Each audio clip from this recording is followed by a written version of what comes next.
Another day, another headline. Pull up a chair, come on in. Different minds around the table. Let's see where the night begins. Questions welcome, ideas welcome. Everybody gets to say. Leave with better questions than the ones you brought today. Community, unity, learning, thinking. Welcome to the following, where good logic has a say. Think a little, laugh a little, grow a little today. Not at all. The leader of the following, not at all. A cult type of cult. Hey!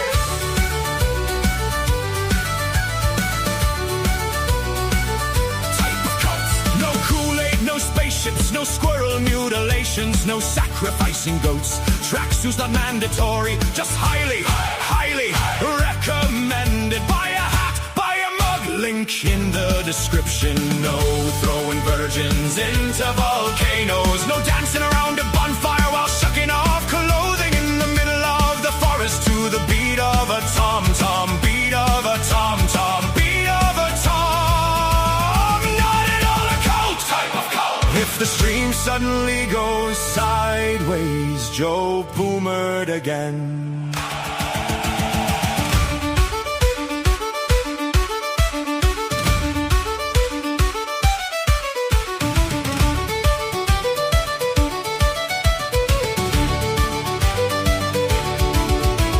Community, unity, learning, thinking. Pull up a chair, stay a while. Welcome to the following, where good logic has a say. Think a little, laugh a little, grow a little today. Joe is not at all the leader of the following, not at all a cult type of cult. The following program starts now.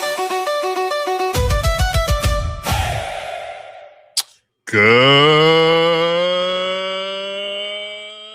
evening, everybody. Welcome to the following program. I am your host, Joe Neerman, aka Good Lawgic. What a phenomenal day! Such a good day. Oh, only good days. I spent most of my day today, if you must know, I spent most of my day today trying to turn the song I played for you all yesterday into a video. I'm like, after burning through all of my grok usage for the week, which it runs from like Thursday morning to Thursday morning. So in one day, I burned through a week's worth of grok usage trying to put together a video that would be appropriate for the song. And I'm like, it's a 6-minute song and I got like 5 minutes and 20 seconds left. Done. I got 5 minutes, 20 seconds. I got like less than a minute left of video. Very excited. Feel like a very productive day. Very productive day for me. Very productive day for Congress, for the DOJ. Very good. Very productive day for our FBI. All around. Just good day. Good day. We got Swalwell being raided. Oh. So delicious. It's so delicious. We have ActBlue pleading the fifth. It's like the entire opposition that we're fighting against all the time is basically foreign ops. That's what it's just sort of like it's all just foreign governments. This is all it is. It's like we're literally fighting against just foreign agencies. And all the things that all the stuff that your accusers accuse you of, all the stuff they accuse you of, in the end, boom, it's them. Every time. When is it not? When is it not? You're going to see. I'm going to show you the hypocrisy. I'm going to show you. It's astonishing. It's mind-blowing. Mind-blowing. Also, I'm not sure if I mentioned, so we caught a radicalized American bomber. That was a pretty big story today. A lot of folks been talking about that. I'm definitely going to be looking into this interesting individual who's only radicalized 5 years ago, an American who, like, presumably was raised Christian 5 years ago. She went Muslim, and she goes Muslim, and 5 years later, she's like basically throwing her life away, trying to bomb the place. Trying to bomb the world. Sickening. Really, really horrifying. Plus, we have a goal tonight. I know you don't see it. I know you don't see it. You're like, what the hell are you talking about, Joe? There's no freaking goal here. I'm over on YouTube. I don't see no goal. We do have a goal. We do. I haven't posted it yet. I'm posting it as we speak. I'm gonna make the goal. You know what? I'm gonna make the goal. I'm gonna do what fans always ask me to do. Allegan News. You ask me to do this all the time. Okay? You asked me hundreds of times.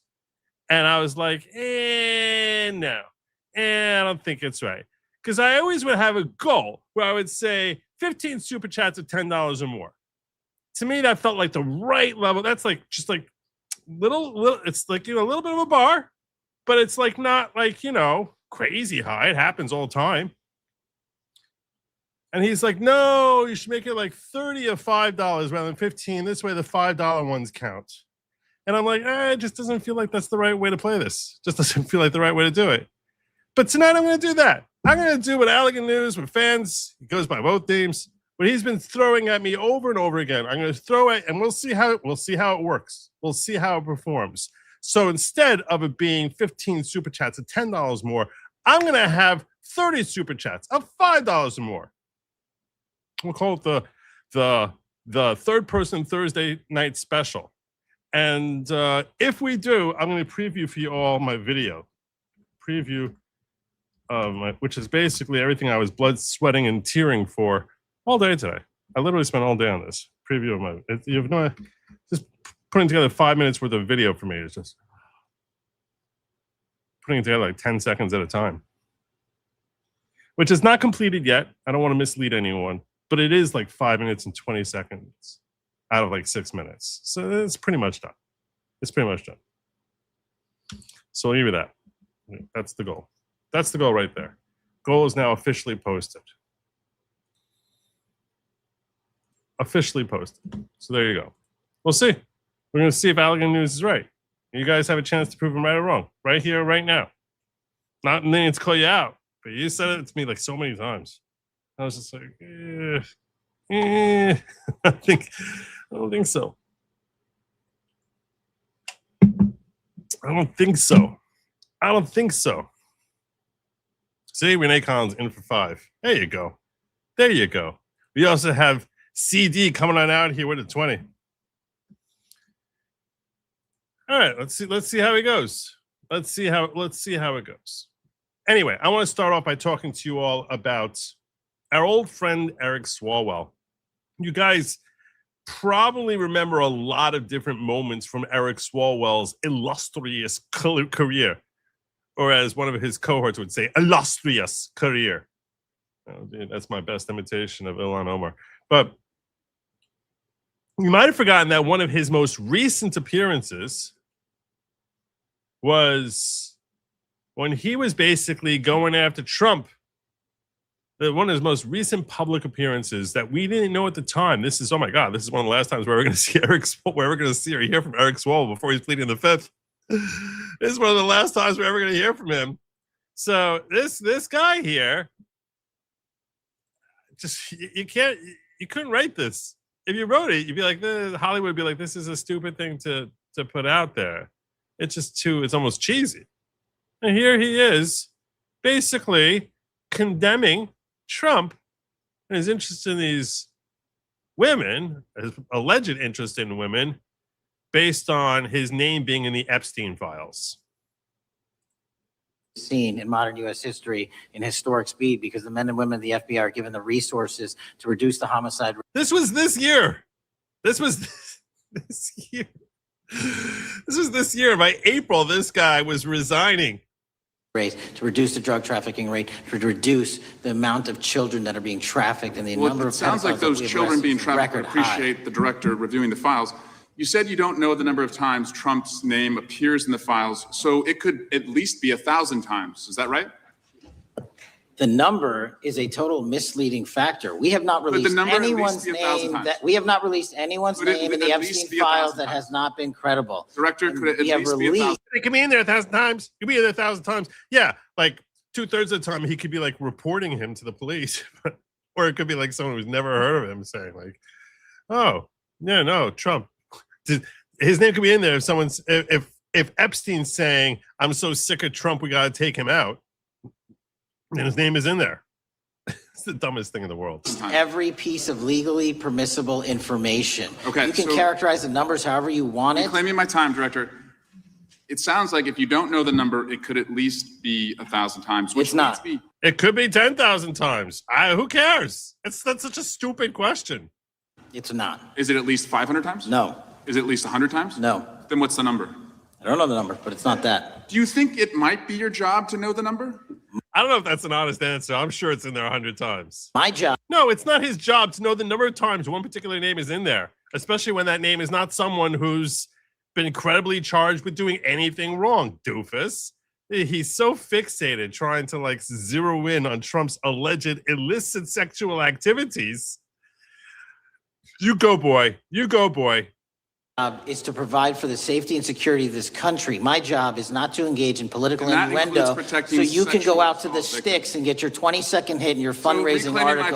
So keep going, reclaiming your time, because the people of California are being underserved by your representation. If the president is not implicated, why not release everything that involves him? We have released everything, the president and anyone else's side, that is credible and lawfully be able to be released. Your fixation on this matter and baseless accusations that I'm hiding child pedophiles is disgusting. Anyone that says that needs to look at the stats alone and go back to the state of California, who's receiving the biggest surge in FBI resources through my redeployment because the cities of Los Angeles, San Diego, and San Francisco need it. Director, remembering your oath to tell the truth, did you ever tell Donald Trump his name is in the files?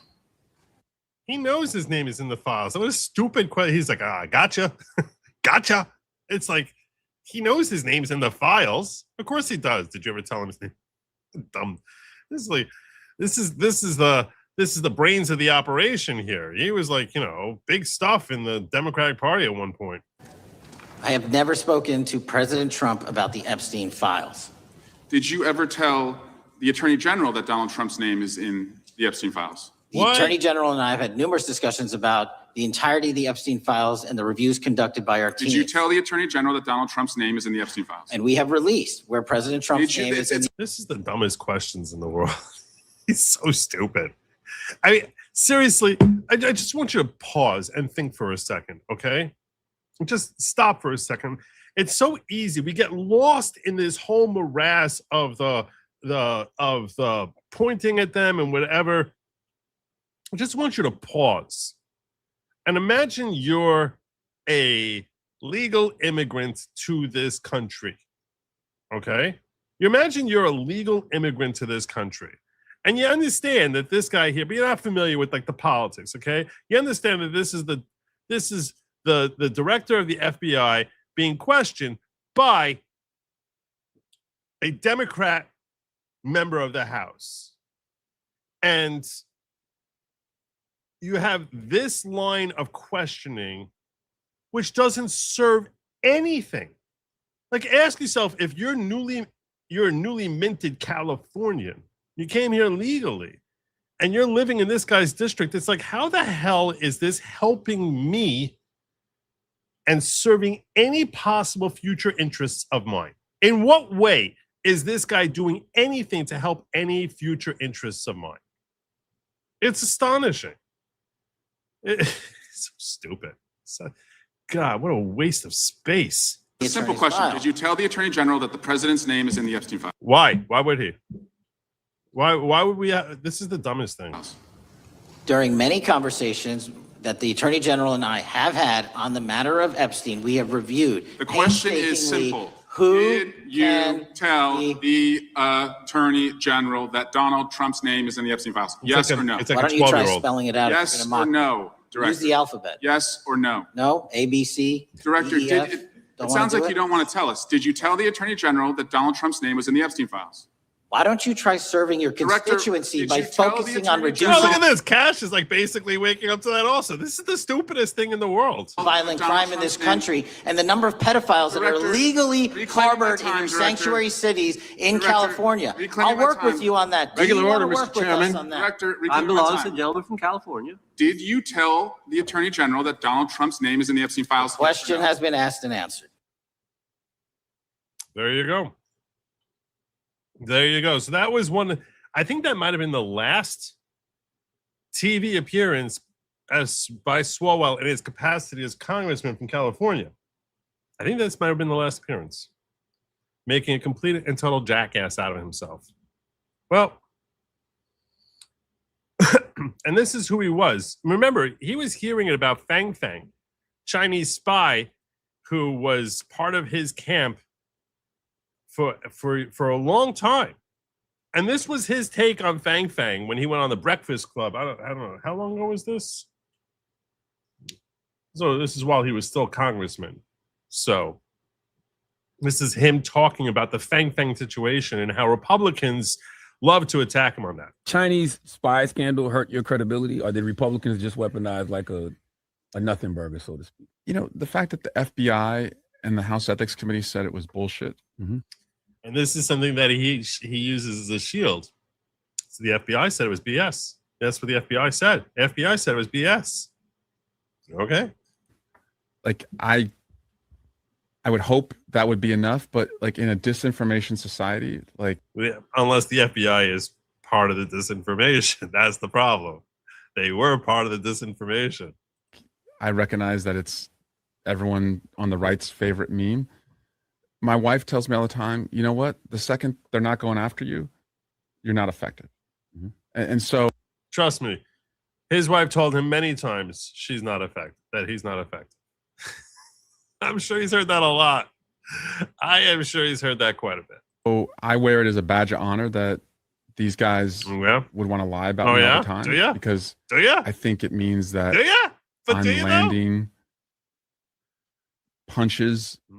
politically on them that sting. Punches. I'm landing And punches. frankly, I think a lot of Republicans look at me as like, oh, that's a straight, white, Christian male, son of a cop. Like everyone else like him looks like me. So when he comes at me, it's more betrayal to them. Like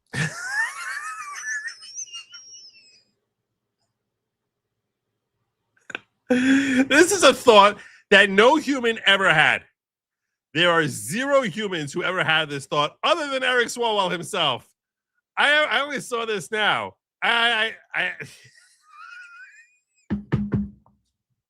Stop it. Stop it. No, come on. Come on. Stop it. That's unbelievable. Oh, I feel betrayed. I can't believe this straight white Christian male is coming after coming after me. Oh my God. I've heard that Oh, wow. from them on their You haven't heard that from anyone. You haven't heard that from anyone ever. You've heard that 0 times in your life, unless like your PR strategist threw that in your ear. That's the only time you ever heard that. Lying sack of crap. I hear that. Oh yeah, I hear that all the time. Not only do they think it and say it amongst themselves, they admit it to him. This happens all the time. I'll take things that never happened for 200, Alex. side that's why they take it so personally. So I'm not going away, and they can say what they want, and the death threats will come. But Lots if of they death think threats. I'm going to drop my Lots of lawsuit, death threats. How many of those? How many convictions for death threats against Eric Swalwell? People want to see him offed. There's so many people who want to see him offed. Oh yeah. Oh yeah. People are like, "Grr, Eric Swalwell. I'm so mad at Eric Swalwell." January 6th against the president, or if I regret being an impeachment manager, or if I'm not going to like go out and work my ass off to help us win the midterms, like they're wrong. Like I'm You're not going to be helping them in the mid. You're not going to be working your ass for the midterms. That much I can assure you of. not going away. I came from nothing. I was raised by a cop who did the right thing. Like, And you will return to nothing. to me, I'm playing with the house's money, so to speak. And so this is just a right or wrong mission for me. You get a lot of push. So there you go. There you go. That was the speaking points of Eric's. That was what Eric Swalwell as congressman was all about on the public side of things, as far as what the public saw from him. Let me catch up on some of these chats. I think I got this. Renee being in for 5. She's in. Yay. Joe, I heard the FBI did a wonderful panty raid on Swalwell, and I bet it was stinky. Well, it was something. It was something. Nick Mattel, please. Yes, I plan on reaching out. I haven't reached out to him yet, but I will try. I plan on reaching out to it. Kansas Mima is agreeing. Loves the new goal. Kimmy says George Santos was on Tim Pool tonight. Said Swalwell and his friends called the beginning of summer skin turn season. Ew, God. Ah, man. He went after them all. I'm sure he did. You look at this dude. You look at that face. This face has lecher written all over it. Thank you, Who's Handsome, for joining the party. Joining the party tonight. Oh, thank you, Pilot. I appreciate that. I appreciate that. People noticing the work that goes into the thumbnails. That's not an easy thing. Jay saying, Joe, my sensei, little Eric's wife and him are living apart, and looks like they're about to get a divorce.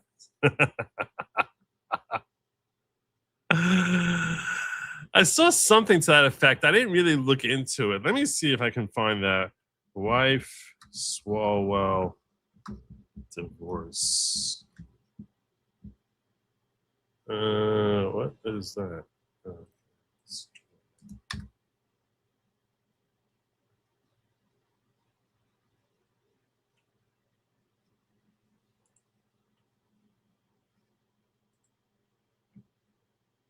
Aw. Surprise, surprise. Thank you, my brother. Love that. TMZ reporting Eric Swalwell. This has been going on since May. This is going on since May. Eric Swalwell living apart from wife after sexual misconduct claims report. Living separately in the fallout from the sexual misconduct allegations that derailed the former Congressman's political career. He's got nothing left to offer. He's got nothing left to offer her.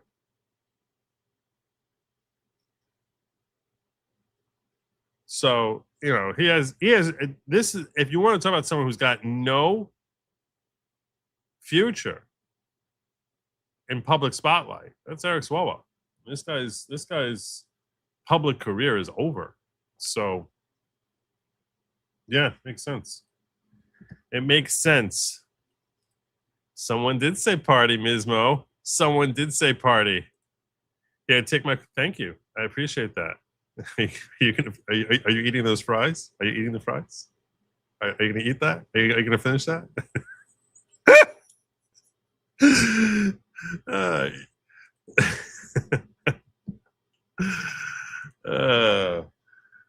Did the Chinese? I'm in a good mood tonight. In case you forgot what it was that ended his career, this sick, disgusting pervert.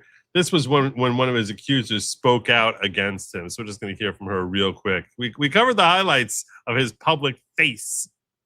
And this was his public disgrace. This is it right here.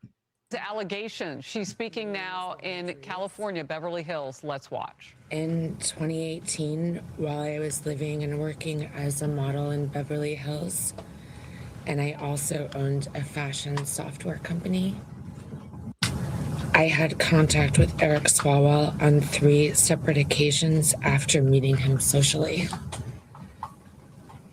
He offered me connections to further my software company, and I also had an interest in local politics. He invited me to 2 public events.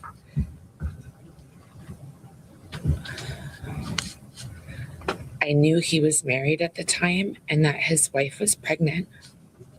He was my friend. On the 3rd occasion, I believe he drugged my drink. I only had 1 glass of wine.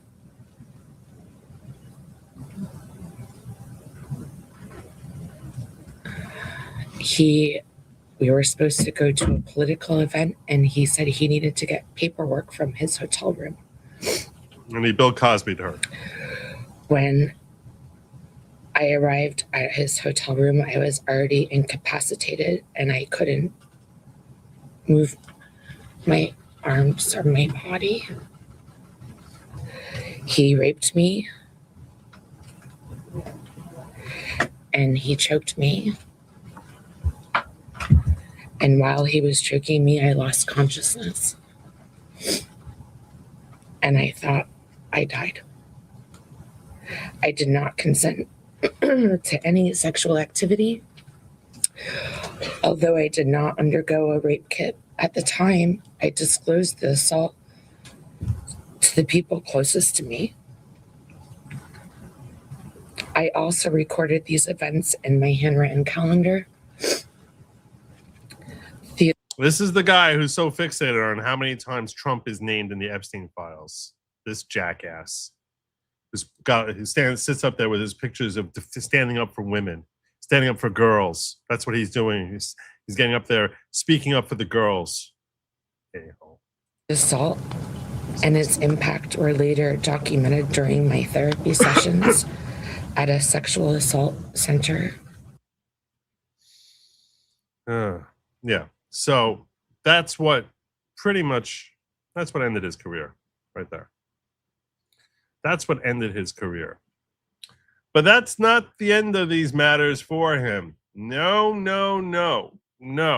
Because we also don't even realize how much the DNC and the Biden administration helped cover up for this clown. This is what we was reported out. Newly declassified files reveal that the FBI dropped its investigation into Representative Eric Swalwell's romantic relationship with an alleged Chinese spy, Fang Fang, even though it had concluded she was an illegal source of campaign contributions as it ramped up its investigation of Trump. This is going to tie into our second story, the DNC and all the foreign agencies who are investing in the DNC, how corrupted they are. This is an entire organization which needs to be shut down.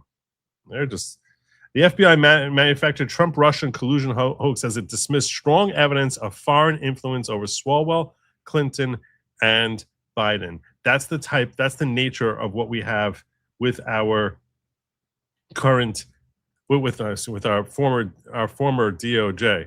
According to Democrats and most journalists, the FBI was justified in investigating Donald Trump's ties to Russia, dropping its investigation of Hillary Clinton's ties to Russia, not investigating Joe Biden's ties to Ukraine and China.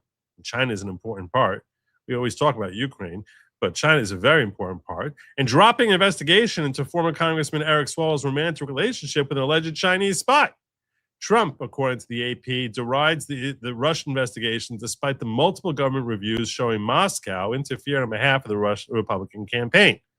But the evidence never justified the Trump investigation. A top CIA analyst told Public that pathological former CIA director John Brennan had put analysts under duress to claim that Russia favored and sought help Trump in 2016 when the intelligence did not support that conclusion.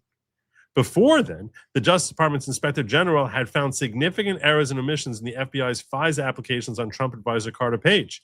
And the Justice Department's John Durham had concluded in his investigation that the FBI relied on unverified memos from a former UK spy financed by the Clinton campaign to obtain warrants to spy on the Trump team. Many of the FBI's abuses of power have been reported before. There was coverage of how the FBI warrants to spy on Carter Page and that crap based on a July 26th email that the Bureau in 5 separate interviews never once asked Page about. Reporters covered the FBI's claim in its warrant application that Page had met with senior Russian officials when he had, in fact, only shaken a deputy prime minister's hand and spoken briefly with a staffer. And journalists wrote about how the DOJ Inspector General Michael Horowitz documented 17 significant inaccuracies and omissions across 4 FISA applications targeting Page. But now, new files released today reveal that the FBI walked away from a far stronger case against Representative Eric Swalwell. The FBI opened its investigation in 2014, under Obama, and named as its objective to obtain sufficient evidence to indict and arrest Swalwell and Fang for violations of campaign finance laws and quid pro quo exchanges. Christine Fang, known as Fang Fang, was a Chinese national whose parents, this is the She's not just some, she's not a random one of a billion Chinese folks. No. Her parents were the FBI identified as known MSS intelligence officers who reference to China's Ministry of State Security, the nation's equivalent to the CIA. So her parents are like basically, she's like Maureen Comey, like daughter of James Comey, but the Chinese equivalent is Fang Fang. The new files show Swalwell admitted to FBI agents that he had physical relations with Fang on multiple occasions. They also show that he confirmed that Fang referred interns to him, whom his staff placed in his campaign and congressional offices. So she's basically leaving permanent spies to eavesdrop on him all the time. Agents traced 2013 straw donations through conduits back to Fang herself, making her, in the Bureau's words, an illegal source of campaign contributions. And yet, on February 8, 2017, the FBI dropped Swalwell as a subject and narrowed the case to Fang alone. Why? Why is this happening? Because basically Democrats cannot run anything that's not going to be corruptly protecting their own and targeting their political enemies. They weaponize everything. Everything. And then they cry, you're weaponizing against them. Just shut up. Shut up. Special counsel Jack Smith, the same Jack Smith that tried putting Trump in prison, refused to prosecute Eric Swalwell and his Chinese spy girlfriend Fang Fang for illegal campaign contributions. More proof that the Biden FBI was weaponized by Democrats. Let's hear from... He said it was just casual. Fox News Alert, we got our hands on the Fang Fang files. For years, Swalwell's been accused of sleeping with the enemy, Chinese spy, and he denied every ounce of it. Did you have any concerns about this person before you had what's known as a defensive briefing from the FBI to make you aware of this threat? No, Jim, I was shocked. Notice how they even call a defensive meeting from the FBI. Not that he's being investigated by the FBI. No. The way they frame it is it's a defensive meeting. There's nothing, he's not doing anything wrong. It's just like, hey, we're worried for you. Like, who the hell even comes up with the term defensive meeting? The framing of this is just perfectly designed to make it sound as if he's a victim. He's an innocent victim here, where it's like, hey, we just wanted to warn you. We don't want the public to mistakenly think for a second that the FBI were ever looking at this clown. So let's make sure we let the public know this was purely a defensive meeting from the FBI, not an investigation into him. Which, if that were the case, is horrific. When, just over 6 years ago, I was told about this individual, and then I offered to help. The story says that, there was never a suspicion of wrongdoing on my part. Now he's eating his words. New bombshell documents, declassified by the White House, show the FBI interviewed Swalwell back in 2015. That was Obama's FBI. And he admitted to a physical relationship with the Fangster multiple times. They first met in the fall of 2012. He called her a striking individual, went out for a drink a few weeks later before things turned physical. He said it was just casual. They never formally dated. But Eric said Fang wanted to do more than just hang. He told the FBI about a time that they hooked up before he was elected to Congress. Swalwell said she showed up late at night. Fang Fang banged on his door.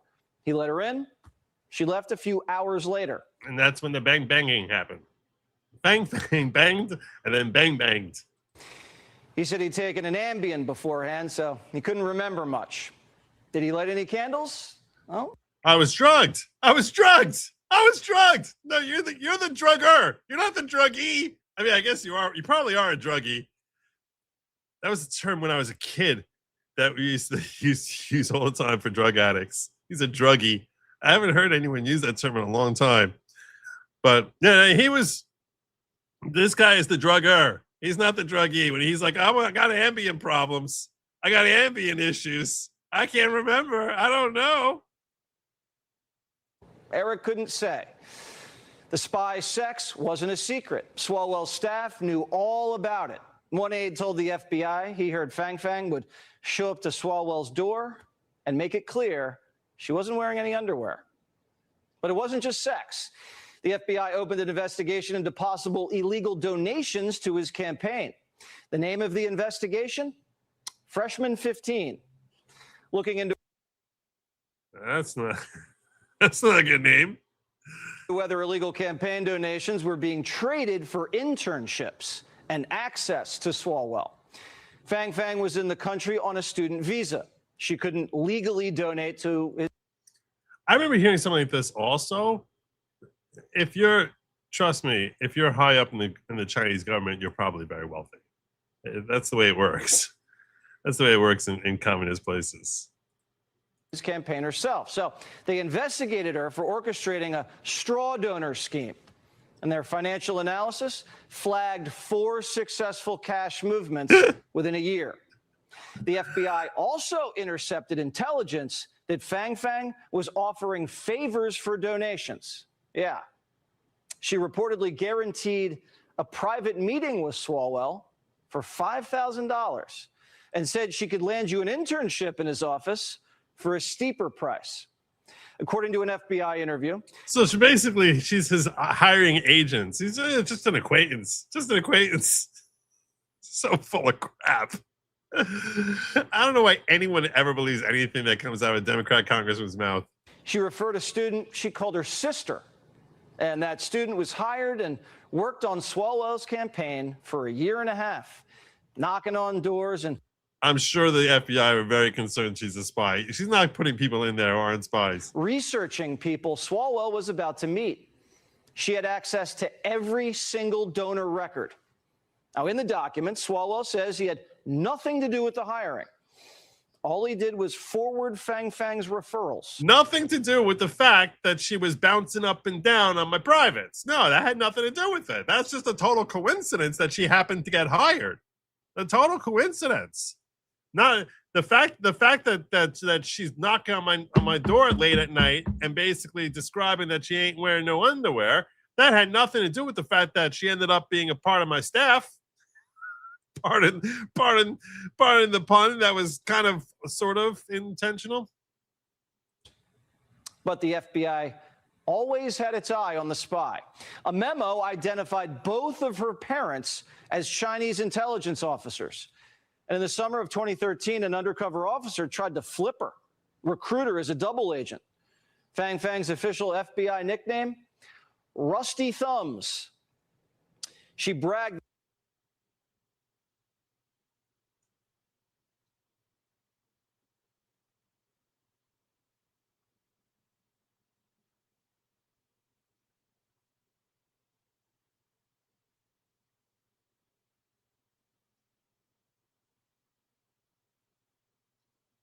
That's nasty.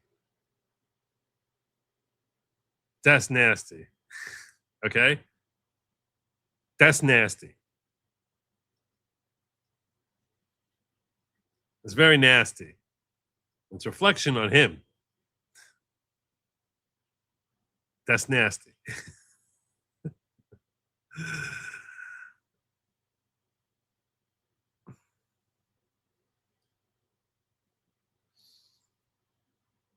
I understand what the term rusty means. I understand what the term rusty means. Okay?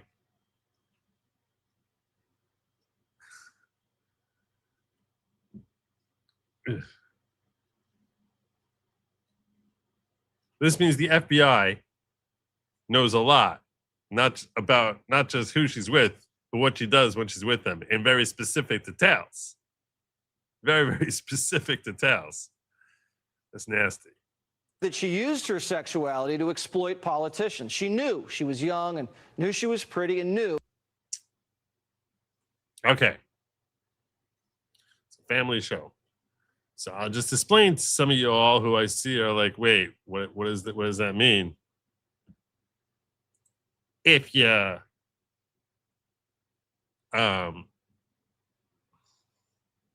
you check Urban Dictionary and look up rusty. Yeah. Yes, we did find Anna. We found Anna. That's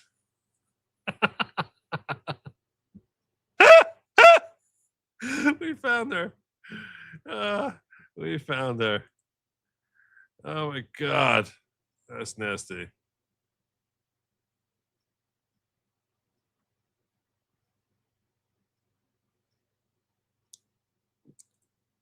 I've done constructive work in his district. In locals chat, I sent 2 photos. That's what the money looks like in his district. It's all stuck up people. Let's see what you got here.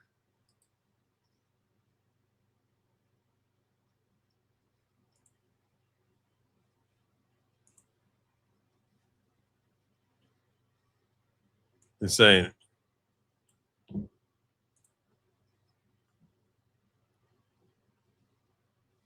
This is what Friday looks like in his district. Wow. Wow. That's insane. Ridiculous. Sickening. All right. Look, if you earn it, if you earned it. JH saying, Joester, the possibility Eric will be a governor of California in the next 10 years is very high. It's California. No, he won't. He won't. Because if you once he's earned a reputation for basically being, you know, like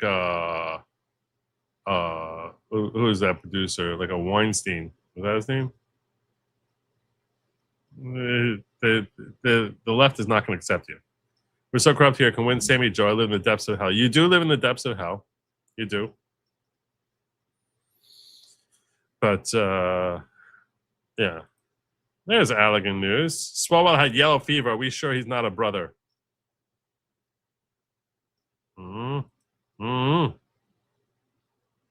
She could get away with it. But the FBI must have slipped up because Fang Fang smelled a rat and cut off all communication. She got spooked and fled to China, never came back. James Comey never pursued her. And the DOJ closed the investigation. Jack Smith decided not to prosecute her. And yeah, that's the same Jack Smith who tried to put Trump in prison. There you go. There you go. Dan Vicious sharing a link with me here. What do you got for me?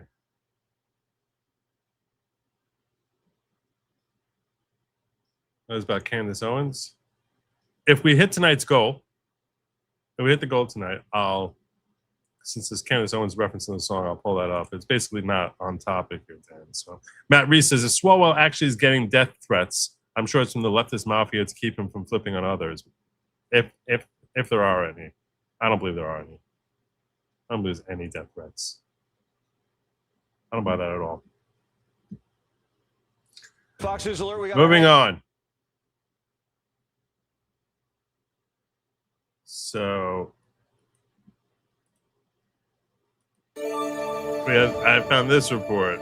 I'm national correspondent Kayla Gass. This was 2 days ago. Voters in California are heading to the polls to choose a replacement for former Democratic Congressman Eric Swalwell, who resigned his seat in April following sexual assault and misconduct allegations he denies. Now, newly declassified FBI documents are putting another chapter of Swalwell's past back in the spotlight. A relationship that first made headlines nearly 6 years ago between disgraced. This is when the walls were starting to close in. Former Democratic Congressman Eric Swalwell and suspected Chinese spy Christine Fang, also known as Fang Fang, is now back under scrutiny.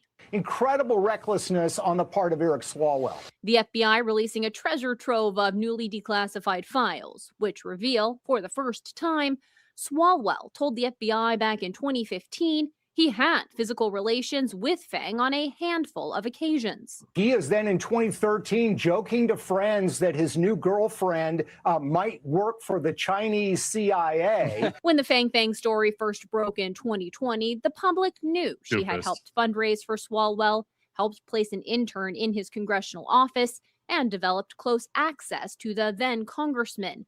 How much of the money came from the CCP? At the time was How much of the money came from the admission CCP? To the FBI that the How much of his donations came from the CCP directly? two had been sexually involved. After the FBI alerted Swalwell to their concerns about Fang, he cut off all ties and cooperated with the investigation and was never charged. Critics, though, slamming Swalwell for falling for what they see as a classic honeypot ploy. The way she changed accents and how she was dressed, you would have to be a stupid, narcissistic idiot to fall for that. Yep. And he fell for that. And he got involved with her when he was on the House Intelligence Committee. Swalwell's attorney, Sarah Azari, reportedly calling the release an effort to punish an outspoken critic of the current administration, arguing an investigation that produced no charges or finding of wrongdoing is now being used for political retaliation. The release comes as the Trump This is what administration they call political retaliation.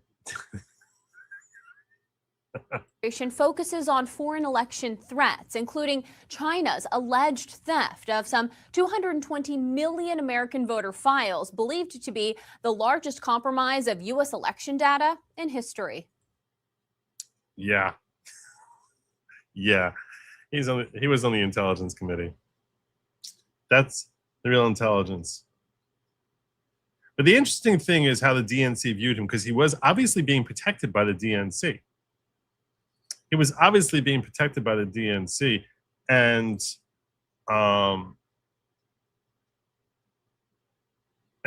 here's one potential explanation as to why. Swalwell was reckless. Now, the question is, why didn't they do something about it? Two reasons. Number one, he was actually pretty good on TV. Now, he was lying through his teeth. He was a propagandist, but he was telegenic and he was good on the time MSNBC and CNN and all those shows. So he was a tool, if you will, of the anti-Trump resistance. So he was useful in that sense. And besides that, the Communist Chinese Party had the Biden crime family completely compromised. I mean, we always hear about Hunter Biden in Ukraine. Yep. Right. That's all true. But his Seneca partners and his other investments and joint ventures, they were more deeply embedded with the Chinese than they were in Ukraine, and getting a lot more money out of it, including Joe Biden. But of course, Hunter Biden and Big Jim Biden, they were the conduits to all these cutout companies. Swalwell was reckless. And Alien News is saying likely threats against future career, like keep your mouth shut, you'll never work in this town, will not get pardoned ever. That's the claim that Stephen Miller makes. That's exactly, you laid into the very, see this? It was like next, that was the last thumb. This is this thumb. Literally, you were walking into the next thumb. Well done, Elegant. With this, the most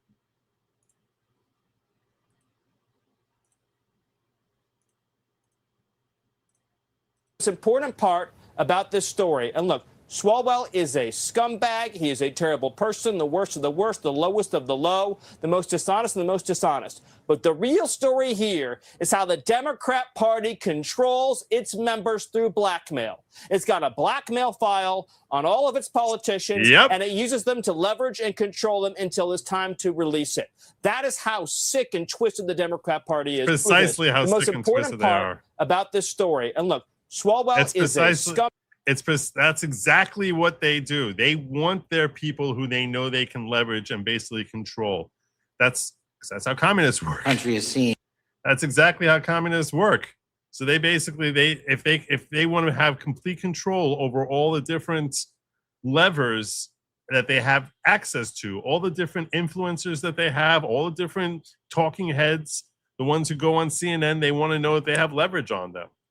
When you see someone appear in the media, especially on these talk shows, the Democratic Party, and they have any sort of connection to the DNC, understand this: they're almost certainly under their thumb. If they're not being paid, they're being leveraged.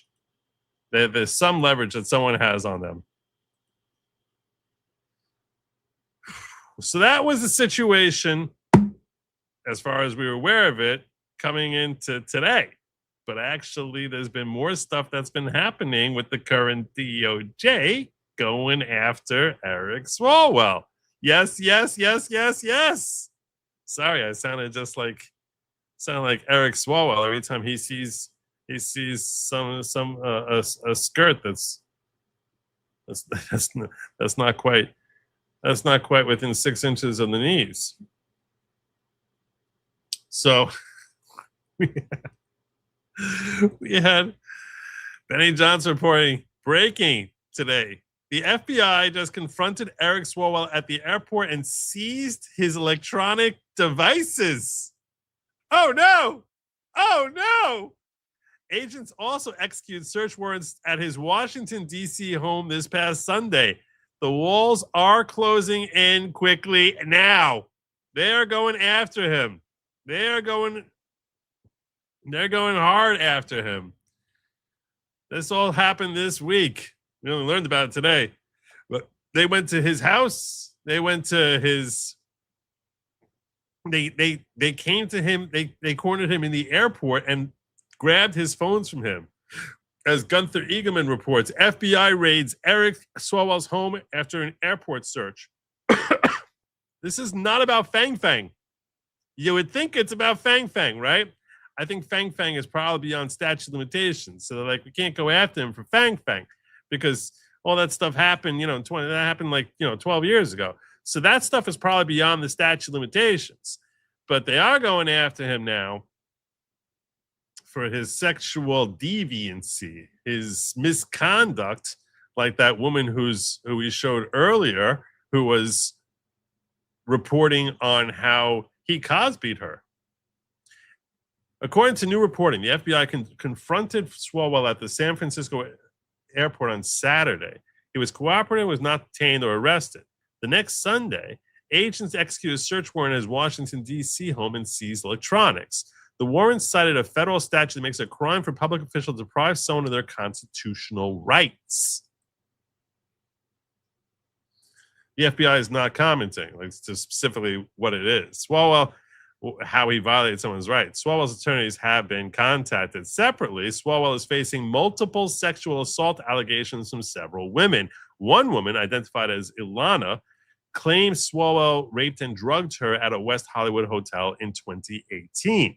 Now that's something that statute of limitations don't run so fast. In her own words, he raped me, choked me. While he was choking me, I lost consciousness and thought I died. We had heard from her. Swalwell's response to these allegations of sexual assault are flat out false. They did not happen. They've never happened. I will fight them with everything that I have. Well, you're going to have to fight it with everything you have because it seems as if this is not just going to be civil suits. We're looking at potential criminal suits going on now. Meanwhile, newly declassified documents show that in 2015, 2016, he admitted to having physical relations on a handful of occasions with suspected Chinese spy known as Fang Fang. The last encounter occurred in 2015 while he was already serving in Congress. So to recap, the FBI searching his electronics under the civil rights statute, multiple women accusing him of rape and assault, confirmed physical relationship with Chinese intelligence operative while he was in office. Yeah, it's quite a good week for him. I haven't listened to this report yet, but it's probably going to be a little repetitive of what we just read, but that's okay. Electronics from Swalwell's home in Washington, D.C. Swalwell was cooperative during the airport encounter on Saturday and was not detained or arrested. The Swalwell search warrant was filed listing a federal statute that makes it a crime for an official to deprive another person of their constitutional rights. The FBI is not commenting about the searches, and we've reached out to Swalwell's attorneys. Now, separately, Swalwell faces multiple allegations of sexual assault from several women, including Lana Drewis, who claims Swalwell raped and drugged her at a West Hollywood hotel in 2018.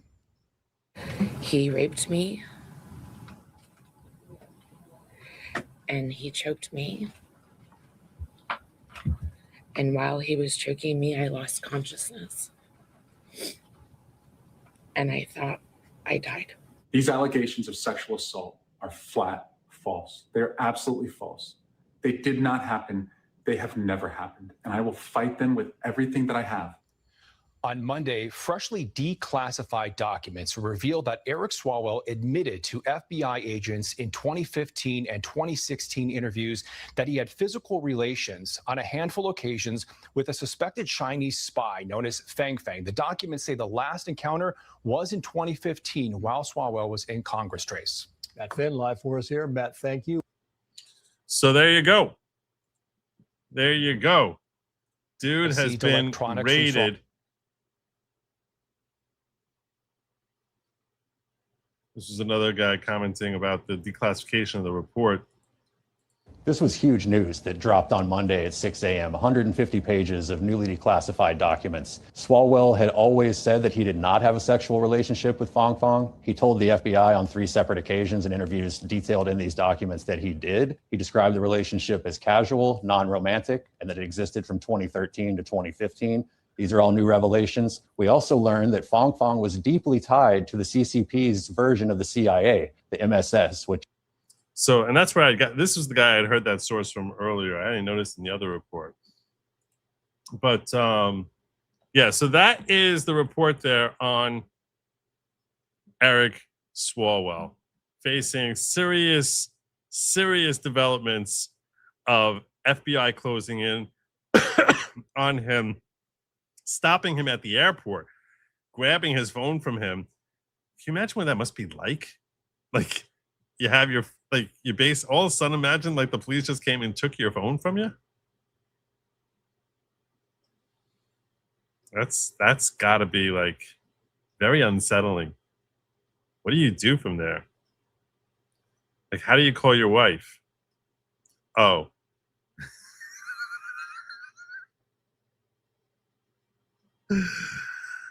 Oh. Yeah. So like I said, I'm not at all surprised that his wife basically bolted on him completely. Can you, why, you know how humiliating it is for her that this dude basically, I'm not surprised at all. Not surprised. Remember Pam Barbie warned him and kept his secret, like our new AG is putting out files. Yeah, thankfully. It's nice that he is. Jim tells you, Raid, hope you have a great show. Oh, I want to send you a link. You're done there. I'll send you a link. Yeah, wait. Hit you up.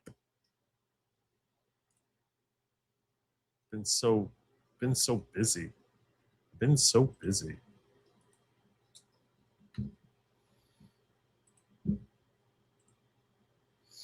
Thank you for the raid, brother.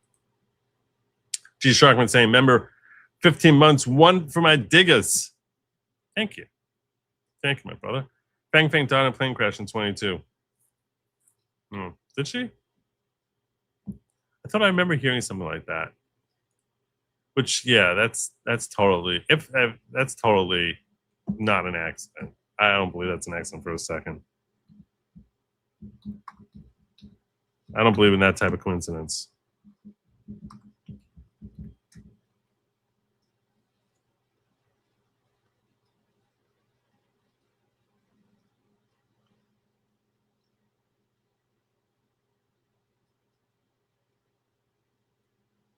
She was on March 21st, 2022, killing all 132 people on board.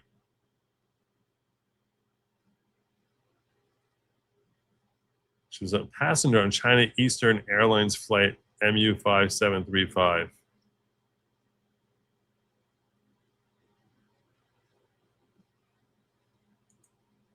That was 132 people. I don't know. I don't know.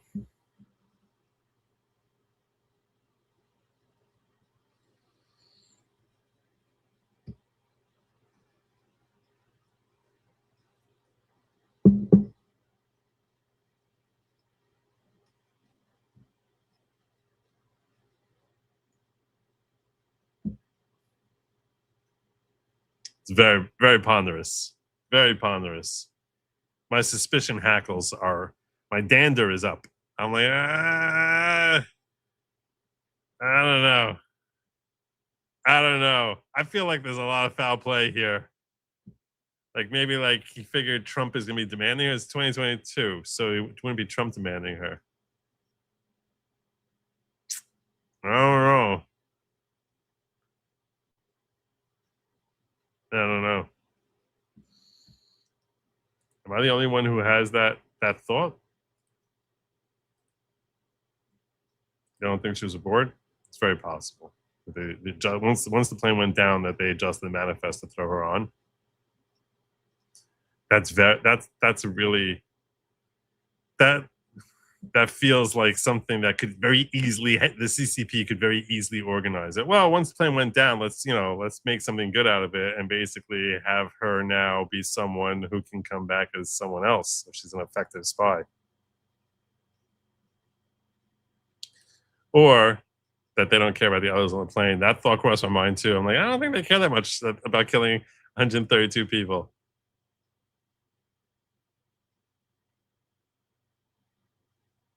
Yeah. Chances are very high we'll never know. We'll never know. There's certain things that like I'm gonna have to live with the fact that I'm gonna have this suspicion for the rest of my life, and I know that I'm never gonna learn whether or not I'm right. Like I'm never gonna know the truth. But my suspicion is either she was purposefully taken out, or by the CCP. There's 1 billion people, and 130 people die in a crazy accident, and one of them happens to be someone who's, one of the best known Chinese spies in history. You don't buy it. Or they basically gave her a new name, and they figure to Americans, all Chinese people look the same. We'll never know. It's like instead of you change your name to Ching Ching instead of Fang Fang, we'll never be able to put it together. It's like, wait, is that the same woman? I don't know. They all look the same. I don't know. I can't tell. I don't know. So I'm gonna have to come to grips with the fact that I'm never gonna know the truth here, because it's very possible that that plane actually genuinely went down of its own accord, and then they just adjusted the manifest to try and protect her.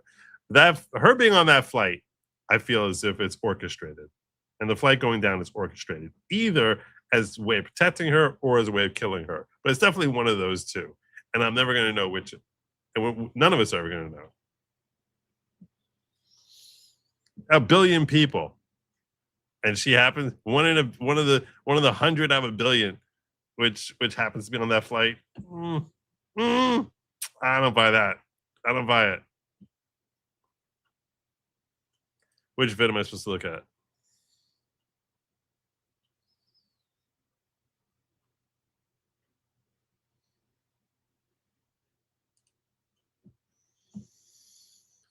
The vid of the plane going down?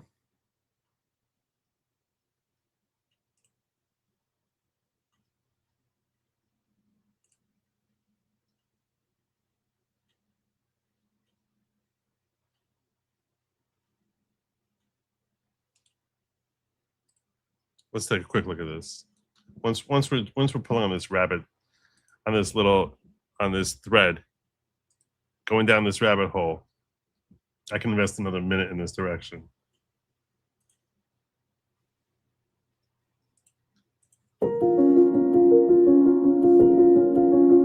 Studies are known for 4 years that a pilot crashed a Boeing 737, deliberately killing all 132 on board, a U.S. probe has revealed. Yeah, she was killed.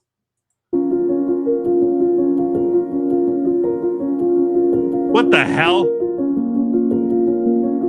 It went straight downwards?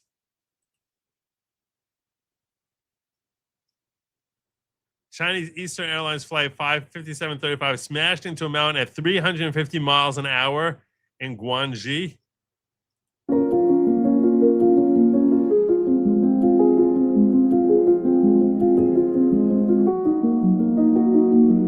You see that flight going straight? What the hell was that? That is an obvious intent. Look at that plane.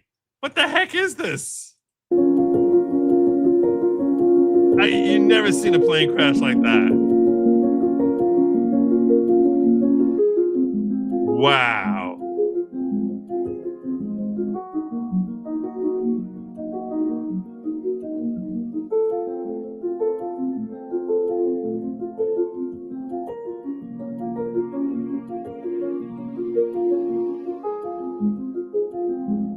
Shut off both engines and turn off autopilot, according to the U.S. National Transportation Safety Board.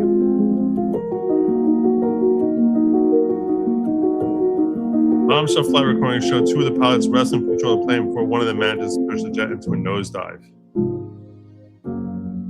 Aircraft was traveling close to the speed of sound when it crashed.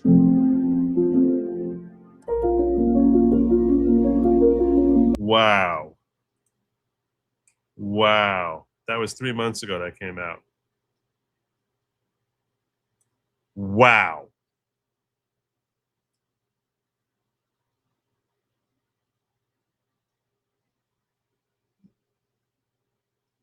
Yeah.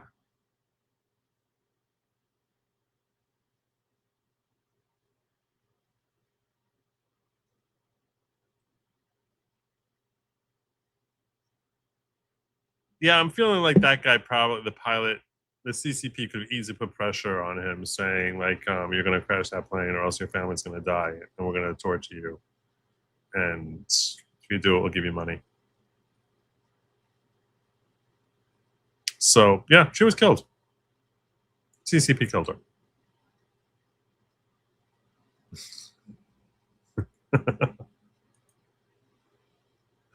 They covered her fingernail.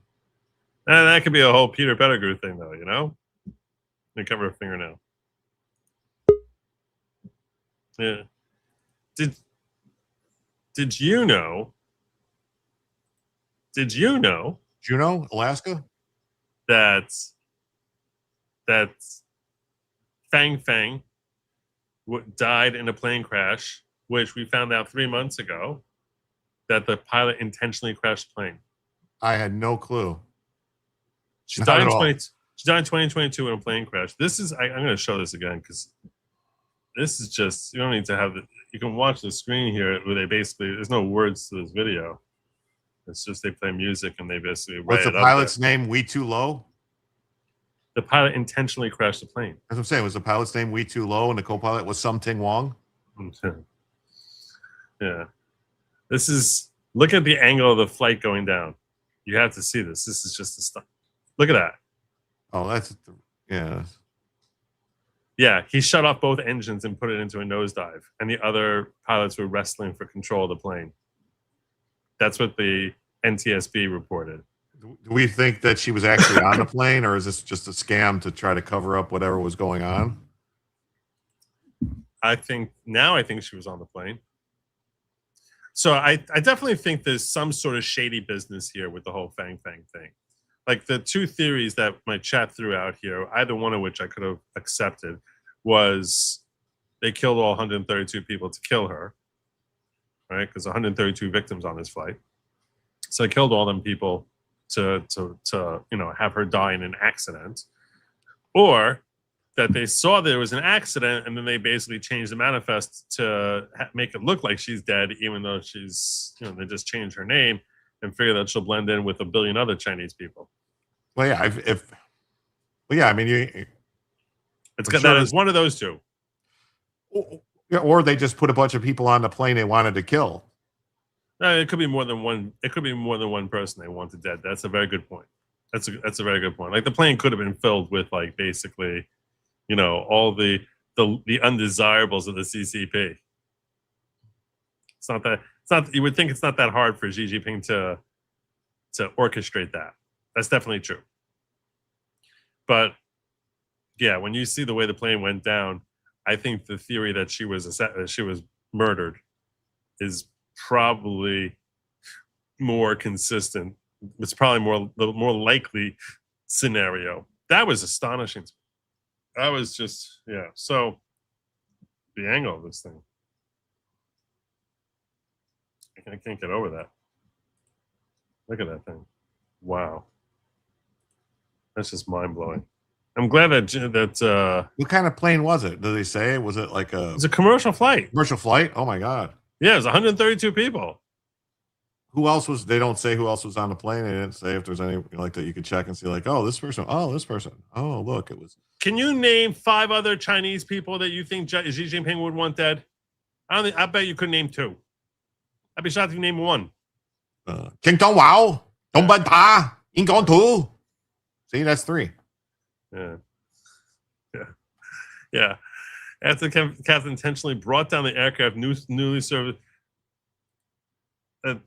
This plane was whatchamacallit. This plane was an It was flight MU5735. And yeah. I don't know.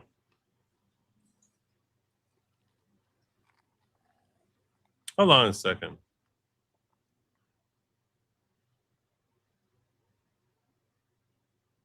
They more than likely they probably just put her name on a manifest. I think after the fact. I think I might have gotten very confused here because according to Brave, it's not Fang Fang. It's a different Fang Fang.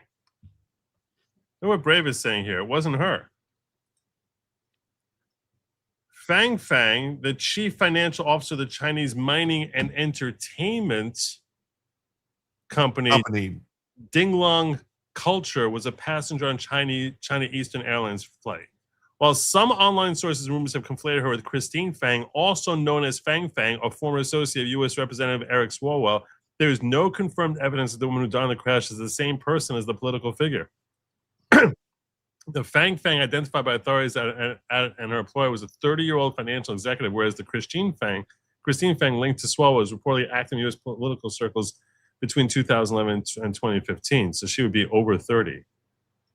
Right? Well, I mean, it's hard to tell. They're such an inscrutable folk, you can't tell how old they are. But Fang Fang was part of Ding Long Culture. Well, I wonder what the long ding was that she was doing with Swalwell. Yeah, but apparently it's a different one. So now we have this whole now I gotta reassess everything. Now I gotta reassess everything. This is so impossible. I think they do this on purpose. So she's not dead. That's the upshot here. Fang Fang's not dead. Definitely not dead. All right. So we just went down a rabbit hole. That basically, I just Candace Owens my own audience there. I almost Candace Owens them. Fang Fang was playing ping pong with the Ding Dong at the Ding Long Culture building. I'm glad we straightened this out. So Fang Fang, like the Fang Fang who, there is a Fang Fang who died in that plane crash, not Swalwell's Fang Fang, not the Fang Fang who bang bang the Wang Wang of Swalwell. This is a different Fang Fang.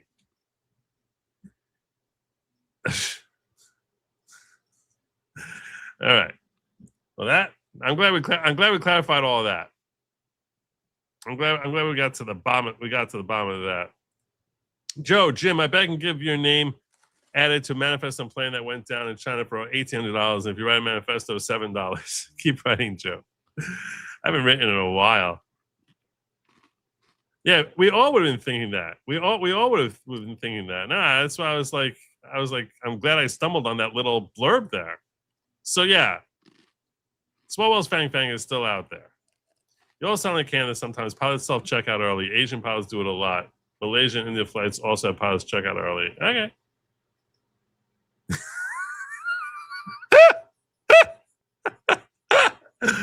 That's the FBI's nickname for Fang Fang. The real Fang Fang, not this dead one. The real Fang Fang. That's their nickname for her, was Rusty Thumbs. I'm just glad it wasn't Rusty Trombone. See, that's where the first time I heard that. You think that Rusty Thumbs is that different from Rusty Trombone? That's what the FBI's nickname for her? I'm sure that's the same thing. They're a completely different thing. A rusty thumb is what? You use your thumb while you're... Do you want me to really tell you this? No. No, I appreciate you not. I appreciate you asking me before you actually started telling me. Thank you. So the thumb is inserted, okay, with the rusty thumb. Yeah, I know what it's happening here. All right, the difference, a rusty trombone is when... Have you ever heard of ATM? Where I get my money? No, ass to mouth. Oh my God. Ugh. I don't even know what these words mean. It's a family show. Anyway. Anyway, you could just, like, what happens with a trombone? No means no. Okay. All right. I'm just trying to educate the audience. No means no. No means no. All right. So let's move on to our next story here.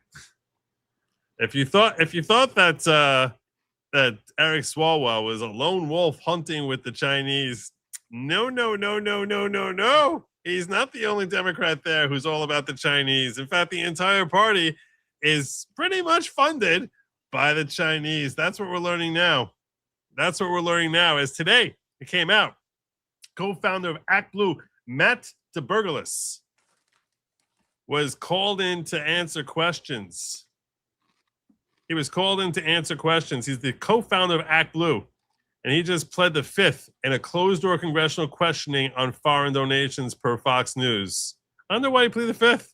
This is just tip of the iceberg. Here's Donald sharing out. Meanwhile, President Trump is directing the Justice Department to investigate ActBlue. This is a Democratic donation platform, and the focus as the allegations about illegal straw donors and foreign contributions. Mark Meredith is live in Washington with more. This has been brewing for a while, Mark. What do we need to know? Dana, for years, you're right about this, but this is a big development. The White House is directing the Attorney General to investigate the Democratic Party's top fundraising platform. It's called ActBlue, and the president says he wants to know if foreign money is being donated to the group and then utilized to sway elections. Democrats are calling this probe a dangerous abuse of power. ActBlue is an enormous operation in Democratic politics. It's raised more than $16 billion since 2004. You may have seen the text pop up from candidates saying, please donate, go to the ActBlue website. Republicans use something similar called Win Red. There was a new memo signed on. Never give any money to Win Red. It's controlled by Mitch McConnell, and he uses that money in primaries to try and defeat MAGA candidates. Yep. Never give a cent to Win Red. If you take nothing away from my show ever again, the one thing I'm making myself big here. The one thing I want you to take away from my show, if you never take anything else away from it, is this: never give a red cent to Win Red. It is controlled by the neocons, and they specifically use that money to help other neocons win and to defeat MAGA candidates in primaries. It's evil, disgusting, awful. If you like a candidate, give directly to that candidate. Do not ever give anything to Win Red.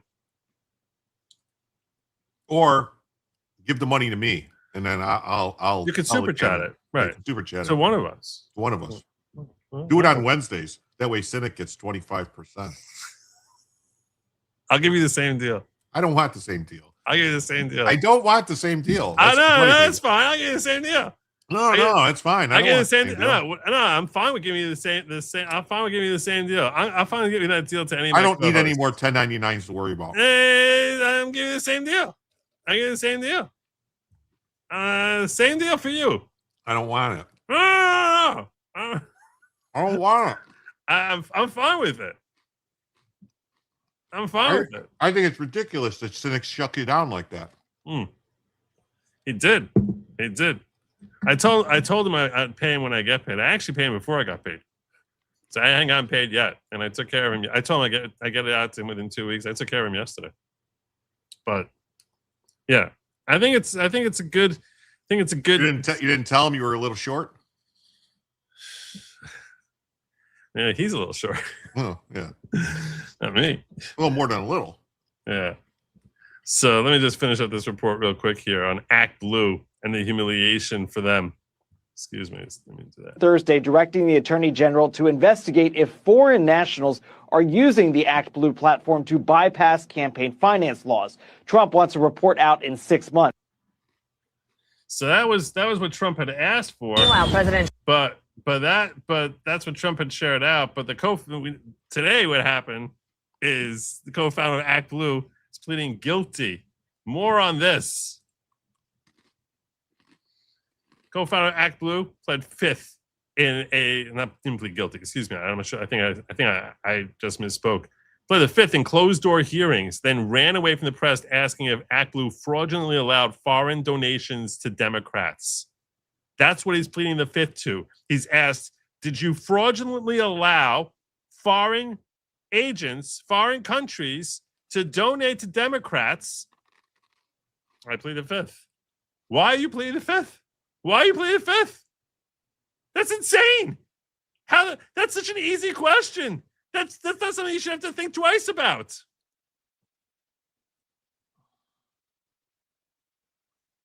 Let's see what we got here. The platform refused to answer questions today during a Republican-led. Make this a little louder for y'all. Make it a little louder. Investigation into illegal creators of a prominent Democratic fundraising platform refused to answer questions today during a Republican-led investigation into illegal foreign donations for U.S. campaigns. Congressional correspondent Bill Malugin has the story tonight. Bill, good evening. Trace, good evening to you as well. A source familiar tells us that the co-founder of ActBlue invoked the Fifth Amendment today, refusing to answer any questions from Congress. He also ignored our questions. Sir, is ActBlue secure ahead of the midterms this fall?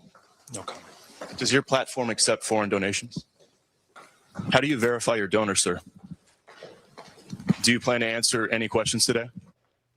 ActBlue co-founder Matt DeVergalis on Capitol Hill for his closed-door deposition with the House Administration Committee. Fox is told it only lasted 20 minutes. The committee has been investigating ActBlue's donor verification and fraud prevention. Yeah, because when you see someone's saying just pleading the fifth to everything, you just basically, get them on record pleading the fifth to as many things as are relevant, and you're done. Practices. When he asked him if he planned on answering any questions today, that was a trick question, because if he said no, that would be answering a question, so they would prove he's a liar. They think the Fauci method is going to work for them. Not the group potentially allowed illegal foreign donations to flow to Democratic political campaigns. But the problem is nobody's talking. At least 5 current and former ActBlue employees previously deposed by the committee all invoked their Fifth Amendment rights. We're talking more than 140 times in total. That includes ActBlue CEO Regina Wallace-Jones, who invoked the Fifth more than 20 times back in June. Did every ActBlue donation that provided an address outside the United States require passport information? On the advice of counsel, I respectfully decline to answer the question pursuant to my Fifth Amendment rights under the Constitution. This is ridiculous. They have to have the evidence. Like, why aren't there charges? There's got to be communications and emails. They have to know what they're... It's all in writing. Yeah. Yep. It's very easy. It's very easy to know. It's very easy to know what they did or did not do. Yeah. I mean, this is ridiculous. This is like, honestly, this is, to me, is theater. Like, either bring the charges or bring what are you the doing? charges. Yeah. The charges need to come. This was a more extended version of her basically doing the exact same thing. Your board chairman said ActBlue just in June accepted up to 38 million contributions in 2024 that had the signs of foreign origin. How much fraud is too much fraud? On the advice of counsel, I respectfully decline to answer the question. Based upon my rights under the Fifth Amendment. Pursuant to my Fifth Amendment rights under the Constitution. They're just trying to run out the clock in the hopes that the next administration comes in and won't do anything. In the hopes that's a Democrat wins, and then it won't do anything. They need, this is what needs to happen. They need to focus in on somebody, the weakest link, anybody. Get them and turn them. You need to get somebody on something and turn them and get them talking. Yep. And get the people in the courtroom and get guilty pleas. Yep. And basically get them like, oh, you can't. Oh, so you guys were unable to do this. So guess what, Democrats? You can't have you get them to, what is it called when they have to enter an agreement? A consent decree. That you guys can't have this fundraising online because you guys can't do it without cheating and stealing and committing fraud. So you don't get to do this anymore. There's a lot of things that could happen. The question is whether our current Attorney General is actually the top branch is actually going to turn the screws or not. On the advice of counsel, I respectfully decline to answer the question pursuant to my Fifth Amendment rights under the Constitution. How much money did ActBlue accept from Russia? On the advice of counsel, I respectfully decline rights under the Constitution. Why did your entire legal team quit? The entire in-house ActBlue legal team quit. Their in-house staff, their legal team were like, we can't stay here. We can't stay here. We're going to basically ending our careers if we stay here. Your in-house legal team. On the advice of counsel, I respectfully decline to answer the question. Well, yeah, because if you're a lawyer and you're participating in a conspiracy to commit a crime, you can't just claim I'm a lawyer. Right. No. So that's why they resigned. Did your legal team quit because of reduced fraud standards? On the advice of counsel, I respectfully decline under the Constitution. Understand. And we won't keep you here all day, but let me just do one more. Did you weaken your fraud standards to help Democrats? On the advice of counsel, I respectfully decline to answer the question. Yeah, so this doofus. I just think to myself, like, if they could start an organization like this, it's almost an indictment on all of us. I mean, look at this. Does she strike you as someone who's a particularly capable individual? No, but that's who's running a lot of stuff these days. Is people you go, how did they get this job? How are they getting there? But I don't want to derail the show, but did you see Mandami's girl that she put in charge of this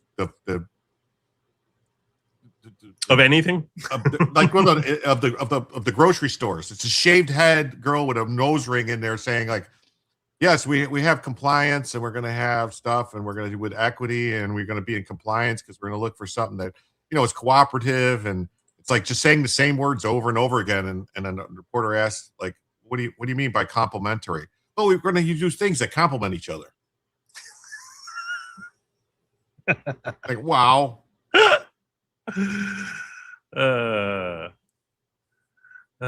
We need to get some these indictments need to start dropping soon. I'm running out of patience. The patience is so short now. It's so short.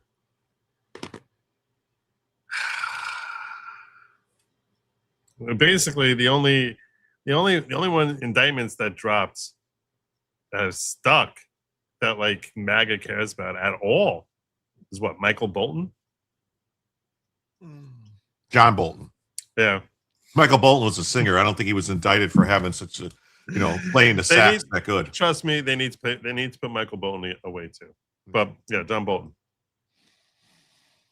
I don't know. I mean, it seems like Comey might have a problem. We'll see.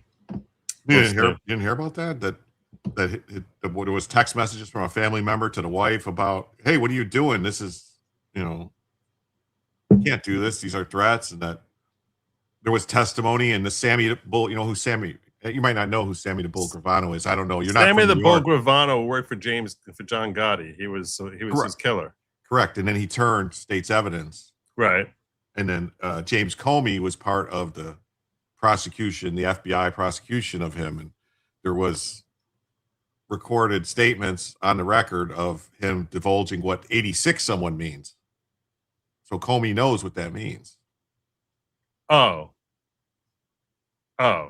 Yeah. He can't claim he didn't know what it doesn't mean because he was involved in an investigation of a guy who talked about 86ing people. Yeah, but that was like 40 years ago. Whatever. That was like 40 years ago. So seems like just yesterday to me. Yeah. It wasn't. It was like literally in the 1980s that he was prosecuted. Late 80s, early 90s. Yeah. And if you think that's all the corruption in the upper echelon of the Democratic Party is just simply like ActBlue or Swalwell or stuff like that, no. I've got more corruption for you today. More corruption to expose for you out in Michigan. I don't know if you saw this story. Eric Dowdy reporting, holy smokes, in a stunning revelation, a whistleblower in the Democratic Michigan Secretary of State's office says their election software is programmed to automatically register non-citizens, including illegal aliens, to vote if their address is updated.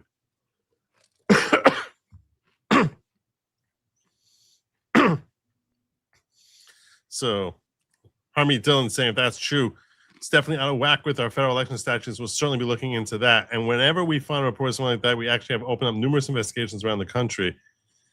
Many investigations have been very public. We need convictions. I need indictments. I need convictions. I need things to happen. Just came forward to say a whistleblower from the Michigan Secretary of State's office revealed their election software is programmed in a way to automatically register non-citizens, including illegal immigrants, to vote whenever they update their addresses. Do you see this as a problem? Do you see the DOJ getting involved there? Does it sound alarm bells for you? Well, if that's true, that is definitely out of whack with our federal election statutes, and I will certainly be looking into that. And whenever we find a report of something like that, we actually have opened up numerous investigations around the country. I mean, I can't talk about criminal investigations, of course, but many of our investigations have been very public and they're ongoing and they will not stop. Absolutely. We just came forward. Public, ongoing, and they will not stop. Well, maybe that's why there was so many Michigan counties or districts or whatever they're called, precincts, that had 120, 130% voter turnout. No, because those people would be part of the registered voters. So it's even worse. Meaning the numbers are over both beyond what they're supposed to be. And even with that, they have 102% turnout from what the registered voters are. So yeah, it's only highlighting how much worse the problem is than, you know, you're highlighting a second element to what makes this, you know, so terrible. So there you go. ActBlue in trouble. Investigations into Michigan. But the lunacy does not end there. In the story that everyone is talking about today, an American citizen born and raised in the good old US of A,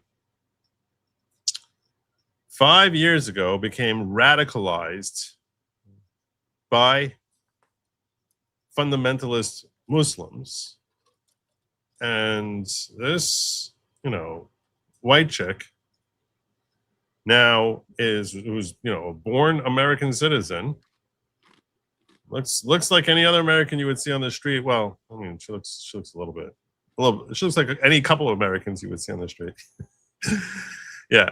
I would really like to see what her political persuasion was prior to converting.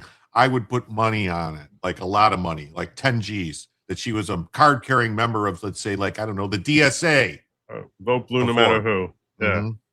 No, she's like one of these revolutionary, you know, basically where it's, you have a convergence of Islamists and communists right now in this country. They're working together. Yeah. Yeah. I mean, and through the DSA. Happening. Through the DSA. That's what I'm saying. Yeah. It's like, yeah. There's so many DSA members who are ripe for radicalization by these Muslim extremists. So what we have here, what came out today was breaking. The FBI is disrupting an ISIS-inspired terror plot in New York, where a woman planned to bomb the state capitol. That's in Albany, New York, while lawmakers were inside. Albany is roughly 3 hours north, a 3-hour drive north of New York City, in case you're wondering. What the hell is going on with women right now? I know this because I actually had to file papers once in Albany. So it's not like it's a place I visited regularly, but I do recall once I had to file papers in New York. I thought we were going to say, I do declare. Well, what the hell's going on with women right now? 35-year-old Jessica Bowie allegedly pledged her allegiance to ISIS and brought an inert explosive device and a firearm from 2 informants yesterday. She bought, excuse me. This comes after she spent 2 weeks surveilling the Capitol and scheming with informants online. Here's a short report on this. Take care. Thank you. Well, breaking moments ago, the FBI says it disrupted a potential ISIS-inspired terror plot in New York. The agency tells Fox they've arrested a 35-year-old Albany woman accused of plotting to bomb the state capitol and kill lawmakers. According to a criminal complaint, Jessica Bowie pledged allegiance to ISIS and allegedly planned to hide a bomb inside a DoorDash bag, hoping to strike while state senators were meeting. Governor Kathy Hochul expected to speak next hour. I think, Joe, she was just looking to get some free DoorDash. Sandra. All right. When you see her, you're gonna think that all the more. Let me just pause for a second here. Patience has long passed. Final approval is now being waited for. I'm not sure. Century, bro.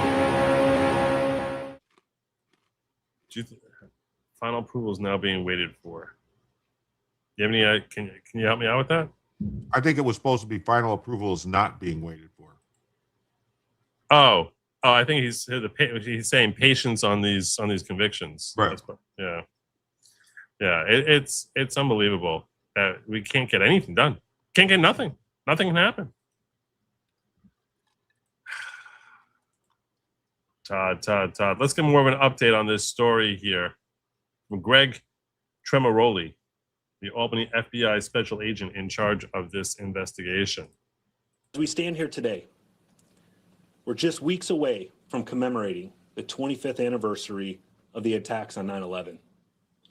This investigation highlights the harsh reality that there are still adversaries intent on conducting terrorist attacks on American soil. You just elected a fucking communist Muslim mayor for New York City. What do you think? Ms. Bowie is one of them. You'll see in the court documents that she once wrote, quote, "Praise be Allah" for September 11th. Also in the court documents, she told the source that she went from a little girl waving an American flag after 9/11 to now having stickers of the fallen towers. Folks, let that sink in. Again, Miss Bowie. I mean, that's a very deep radicalization. Like, so from going from like mourning 9/11 to celebrating it. Bowie didn't just want to kill lawmakers. She wanted a complete disruption of our government. Which is exactly what the DSA is publicly calling for. Literally the exact same thing. They want to overthrow the Constitution by whatever revolutionary means necessary. How is that in any way inconsistent with Jessica Bowie? It's in no way inconsistent with them. The only difference is what they deem to be their motivational factors. You know, one being economic, the other being religious. But it's basically the same. It's the same objective. One is religious, the other is economic. So, what the heck? One is no less dangerous than the other. And after that, she planned to flee the country and one day come back to, quote, do more, such as New Year's Eve in Times Square. Even stating she would come back to attack the White House and the president, but only after she bombed the state capitol. I'm here with our partners to say, not on our watch. Let this be a message to any individual out there considering similar criminal acts. This FBI will find you. Under this leadership team, alongside our brilliant partners, we're moving more decisively than ever to identify, locate, arrest criminals before they can carry out their alleged plots. Since the beginning of 2026, this FBI has already prevented over 400 individuals from carrying out such alleged attacks here at home and abroad. And great job by them. I mean, that's a great job by As we stand here today, by our FBI. Yeah, normally we just hear they were on our radar after an attack happens. Yeah, no, this is a great job by Kash Patel's FBI. It's a big credit to Kash Patel.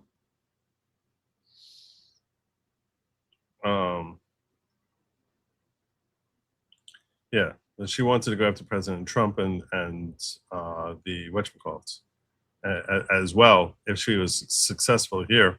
Well, I heard the reason she wanted to go after President Trump is she was worried there wasn't going to be enough McDonald's left for her. Here's more from Craig Tremoroli. and after that, she planned to flee the country. I got this already. Sorry, I apologize. This is her. Allegedly. This is supposedly her. It's like a walking trash bag. Yeah, that's her. I think there should be certain exceptions to people who need a burqa. If the whole point about a burqa is like, yeah, I think you're good. I think you're good.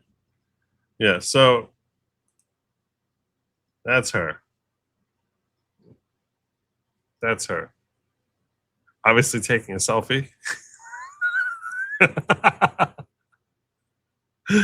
Probably not taking a selfie.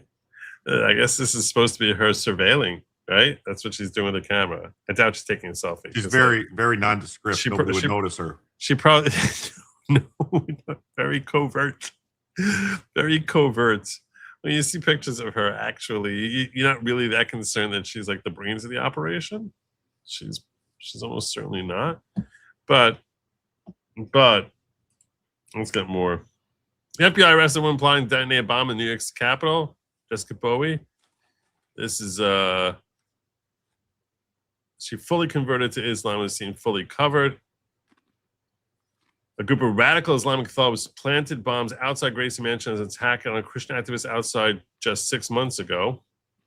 This is a violent political agenda that must be eradicated. Arrest every single terrorist. I wanted to announce the arrest of Jessica Bowie, age 35, of Albany, New York.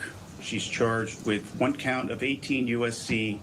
2339B, attempting to provide material support or resources to a designated foreign terrorist organization, namely the Islamic Republic of Iraq, commonly known as ISIS. On Wednesday, August 19, 2026, Bowie was apprehended by law enforcement for her actions attempting to provide material support to designated foreign terrorist organizations. Bowie had plotted to use an explosive device to attack the New York State Capitol and the New York State senators. The American people embody an enduring spirit of life, liberty, and the pursuit of happiness, values fundamentally opposed by foreign terrorists. Organizations such as this one and this defendant is accused of supporting.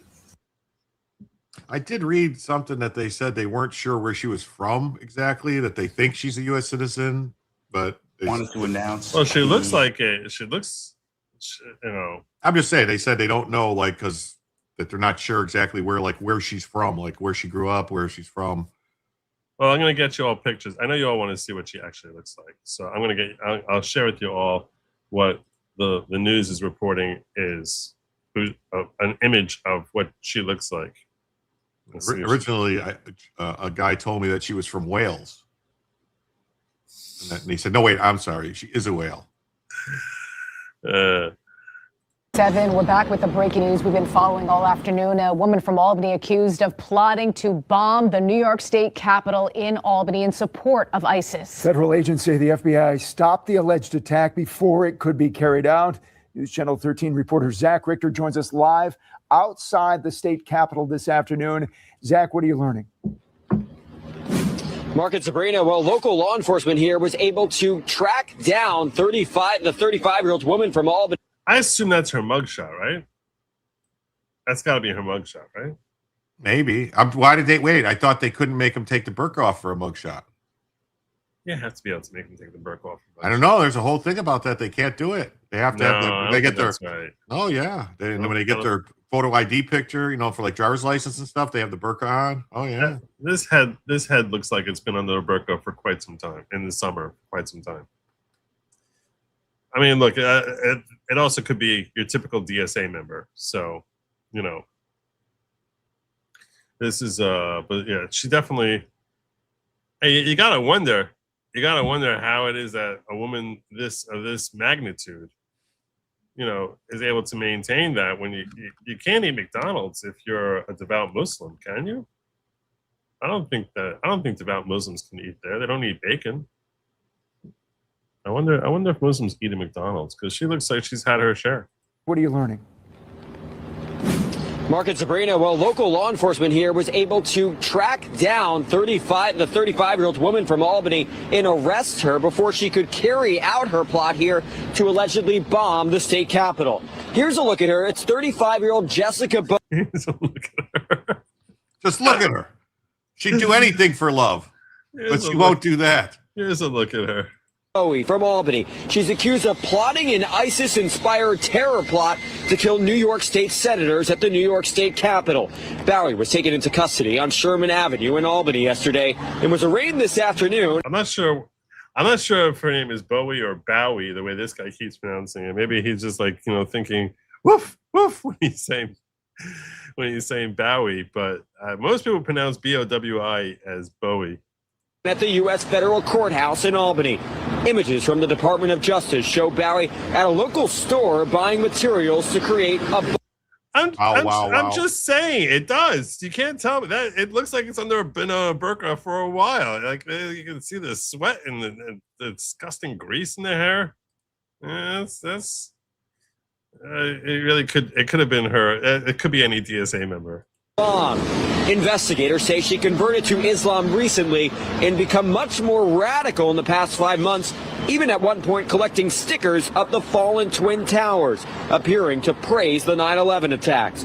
Earlier, First Assistant U.S. Attorney John Sarcone at a press conference spoke about Jessica Bowie's alleged plan and the disturbing allegations here. Allegations in this complaint are deeply disturbing. That someone would harbor such hatred toward our way of life and seek to target the New York State Capitol and New York State senators. That's an attack on democracy itself. Investigators say Bowie... Kathy Huckle in that Capitol? What was that? I said Kathy Huckle in that Capitol? Well, no, she doesn't work in the Capitol. She works, all right, never mind. She's got her own place. From ISIS by social media apps. Now, after arraignment this afternoon, she was remanded to the custody of the U.S. Marshals, where she awaits her next court appearance. We're going to hear from Kathy Hochul. Don't worry. Don't worry.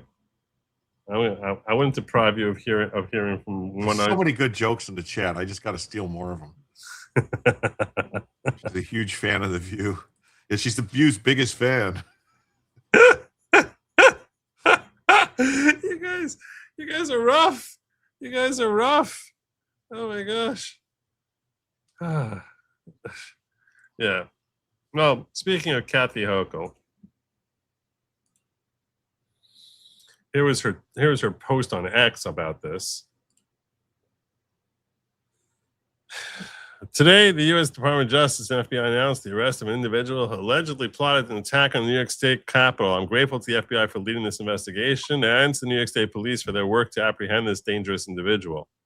What did the police do? They don't know anything that they did. Earlier this year, amid a rise in political violence and threats against public officials, we took steps to strengthen the security at the state capitol and across state government. Of course you did, because those are your friends. While there's no immediate threat at this time, we will continue working closely with our law enforcement partners to protect New Yorkers and keep our communities safe. Yeah, sure. Okay. Useless. You want to hear from Mamdani? Because he has thoughts also.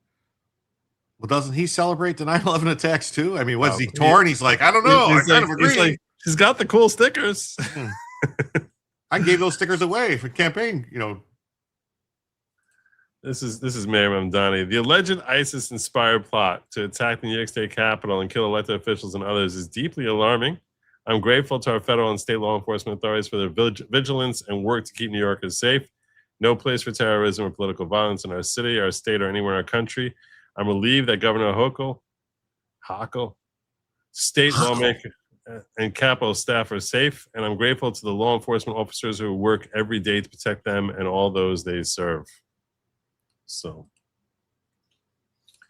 yeah, she was all about praise be to Allah.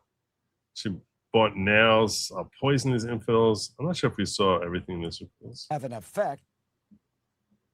Let's make sure I didn't miss anything on this woman here. Albany resident who converted to Islam.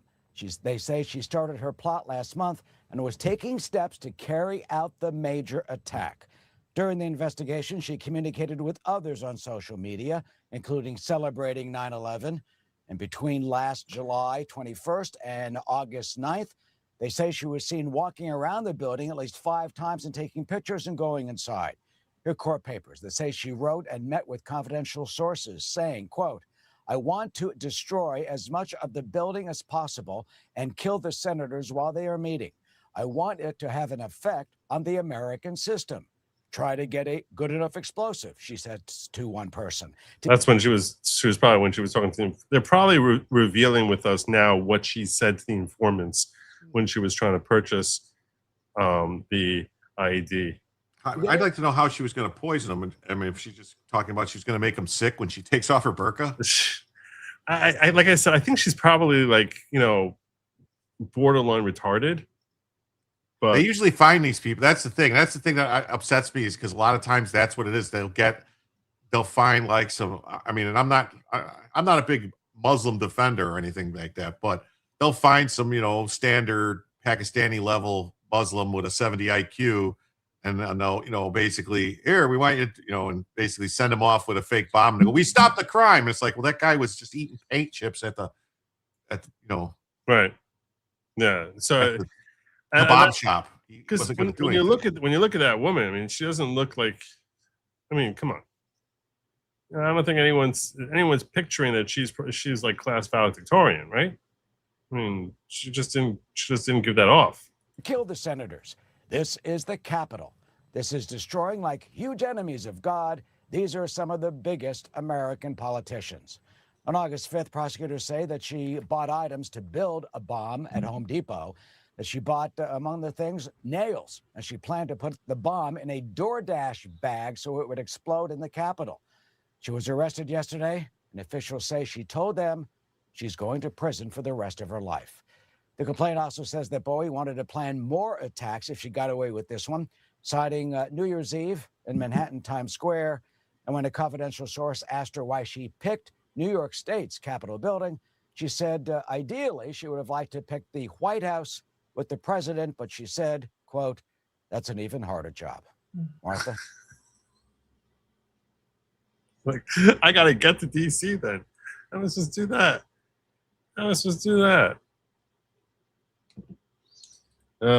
Yeah. So, fortunately, great job, Kash Patel. Good on him. He and his team did well. So, yeah, I think that's pretty much what I had here on this. Oh, there was one more wrap up over here I had from Amy Novak on this that I want to get to. I'm sort of torn about declaring goal. Sort of torn on it. I don't think they deserve it. I kind of like, I had one or two larger ones in here, so I sort of feel like maybe I should. I'm feeling like we're very close. We had a couple. You're locals. not even 2/3 of the way there. I want to say thanks to that Star Wars girl who rated me. Oh, it was nice of her. And I'm looking at the other chat. So, yeah. On Rumble or on YouTube? No, I actually pulled up the wrong thing. That was yesterday. That was yesterday. It was the end. It was the end of the show yesterday. I hadn't seen it, and I accidentally pulled open yesterday's thing instead of today's. So no, she didn't rate me tonight. I don't even know if she streamed tonight. But yeah. So I wanted to get one more thing here, which I thought was a good wrap up for this story. Let's get to that real quick in just a moment. She did do anything for love except put down a candy for ice cream. Yeah, I would do anything. Not put down the Snickers. President Trump needs to declare himself as Donatella Jane Trump and present as first woman U.S. president. Libs would it would end what is a woman. Yeah, that's true, Sandy. It would totally end it. The only issue with it, really, think about it, the biggest issue with it is there's no way Trump would ever do that. in a million, he wouldn't even say it as a joke. There's no way he would say even as a joke. I don't know. He made a lot of jokes about getting LeBron, how you'd be the greatest women's basketball coach ever because you just get LeBron to come play women's basketball. Yeah. Well, I actually saw a report about that, about a guy who's like a 35-year-old guy who's trying to get into the WNBA and is causing all sorts of problems. There's two of them. Ennis Cantor Freedom and then another guy. I was thinking about covering that, but yeah, I think I'm gonna save that. I think I'm gonna save that. Century posting, all this is propaganda targeted at right to be used as pressure release valve. Oh, see, the system's working exactly as it's supposed to. Thank goodness. When they're saying that they caught someone who's basically like the easiest person in the world to catch.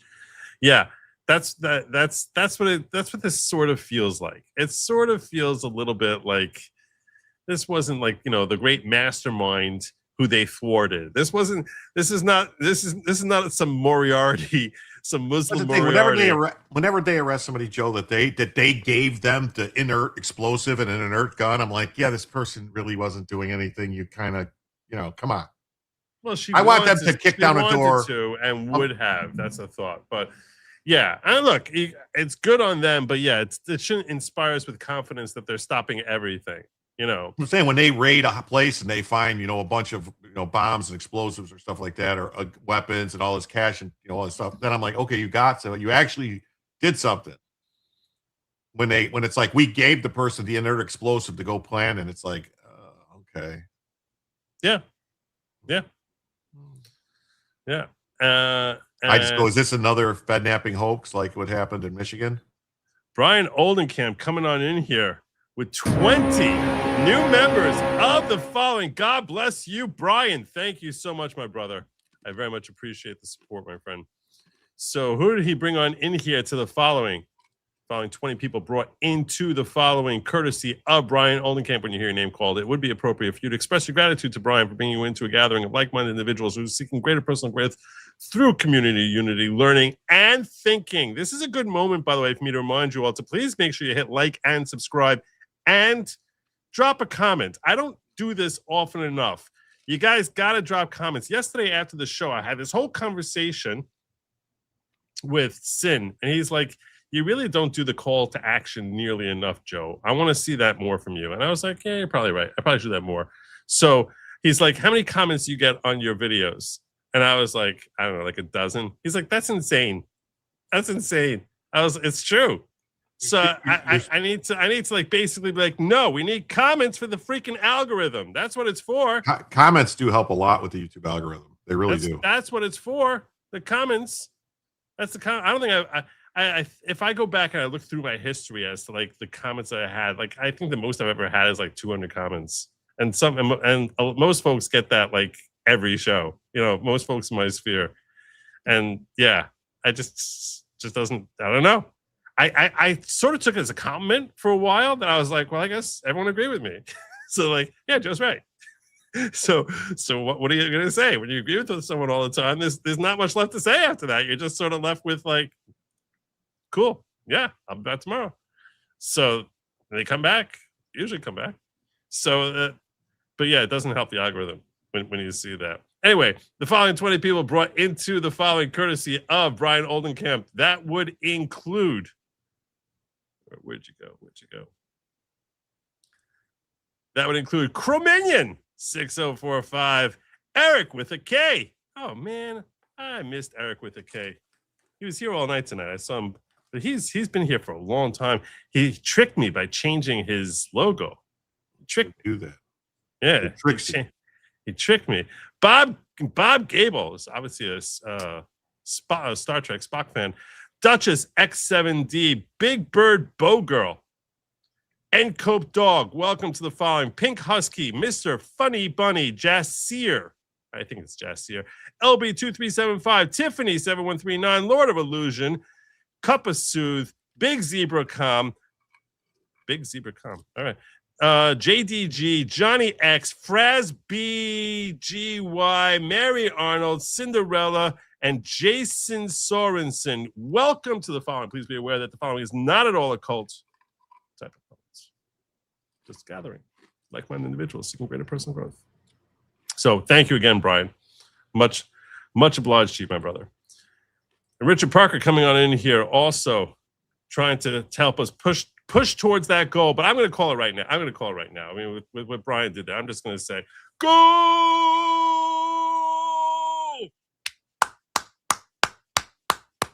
Well done. I was like, Brian pushed us over. We were close, and I'm like, okay, we're close. And then someone comes in with 20 memberships. I'm definitely going to give it to you.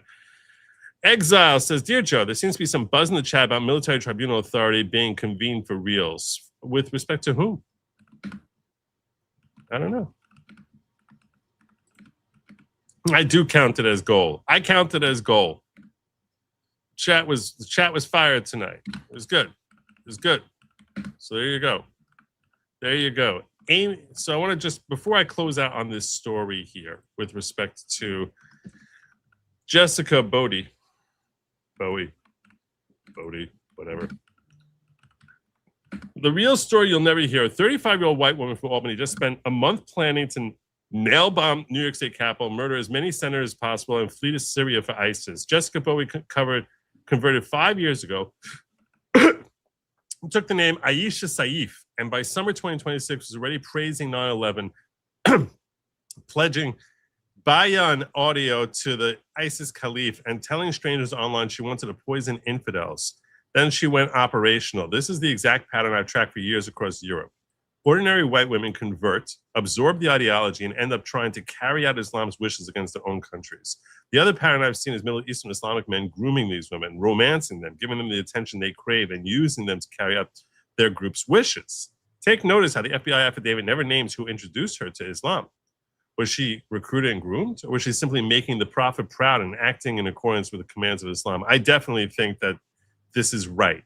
Like they basically take some lonely moronic woman and they basically like they have somebody who's like, you know, who they have any dude who basically expresses interest in her and, you know, and just starts grooming them. It doesn't seem like it's that hard a thing to do. It also never identifies any mosque she attended. Why? Well, when we got this information, the truth is Islam does not need a regular recruiter or mosque, as we have seen over and over. It just takes someone opening the Quran.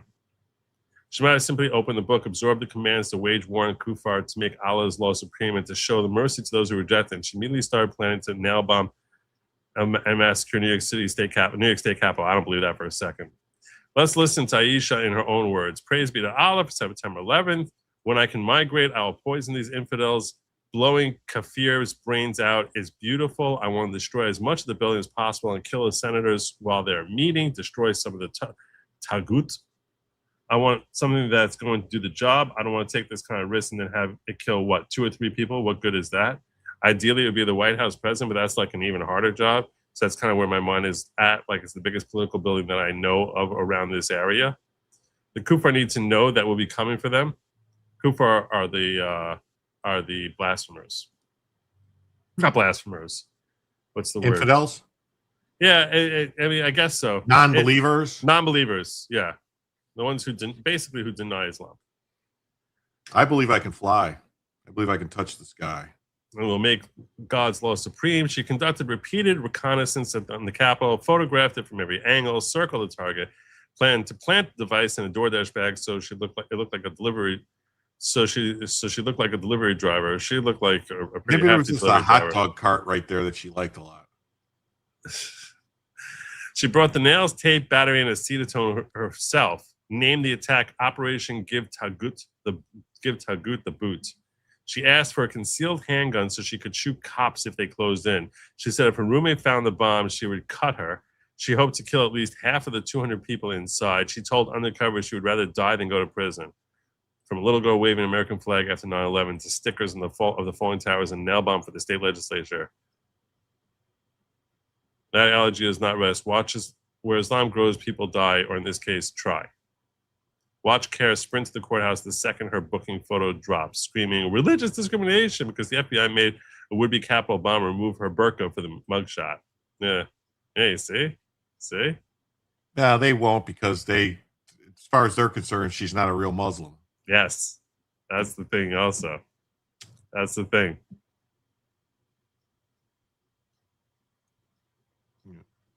Yeah, they're making a big deal about stickers, but she was really worried about the Snickers.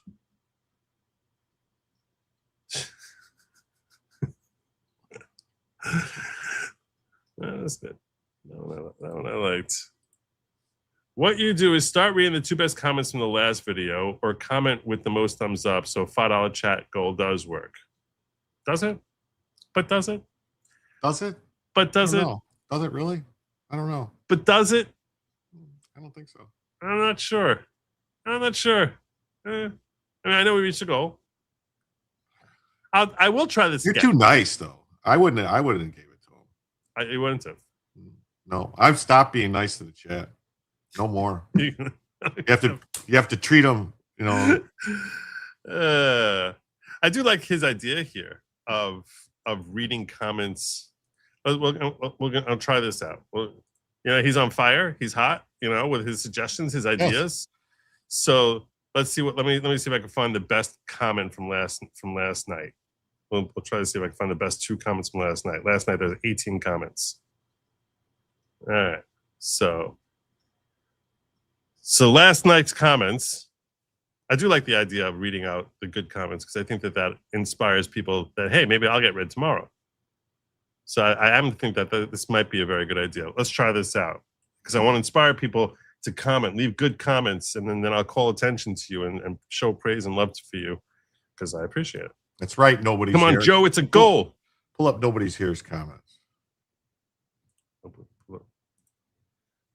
The beatings will continue until super chats improve. The beatings will continue.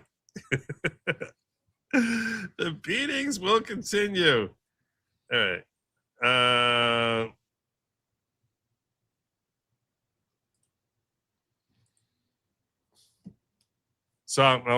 You made a video, I heard? The Real Rock said, listening to the song, the only thing going through my head was I did make a video. That's what tonight's goal is. I created a song for yesterday. Yeah, I created a song yesterday.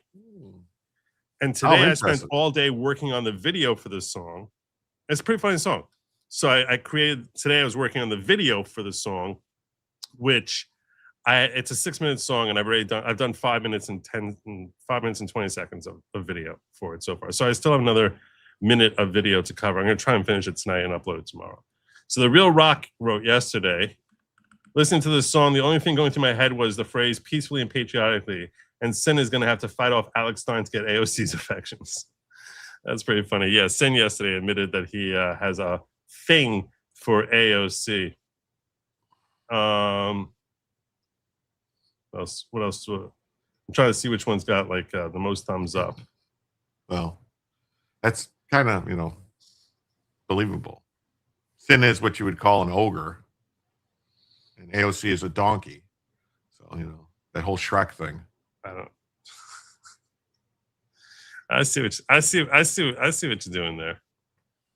All right, and Steve QC is saying 31 minutes, freedom of press is defined by the right to publish without approval. So AB 2624 abridges just that by criminalizing. Yikes! It jumped out on me. The right to publish not just by a printing press, but radio, television, and ultimately the internet. Well said. Well said. I like that one. I'm going to give you a little heart thing for that.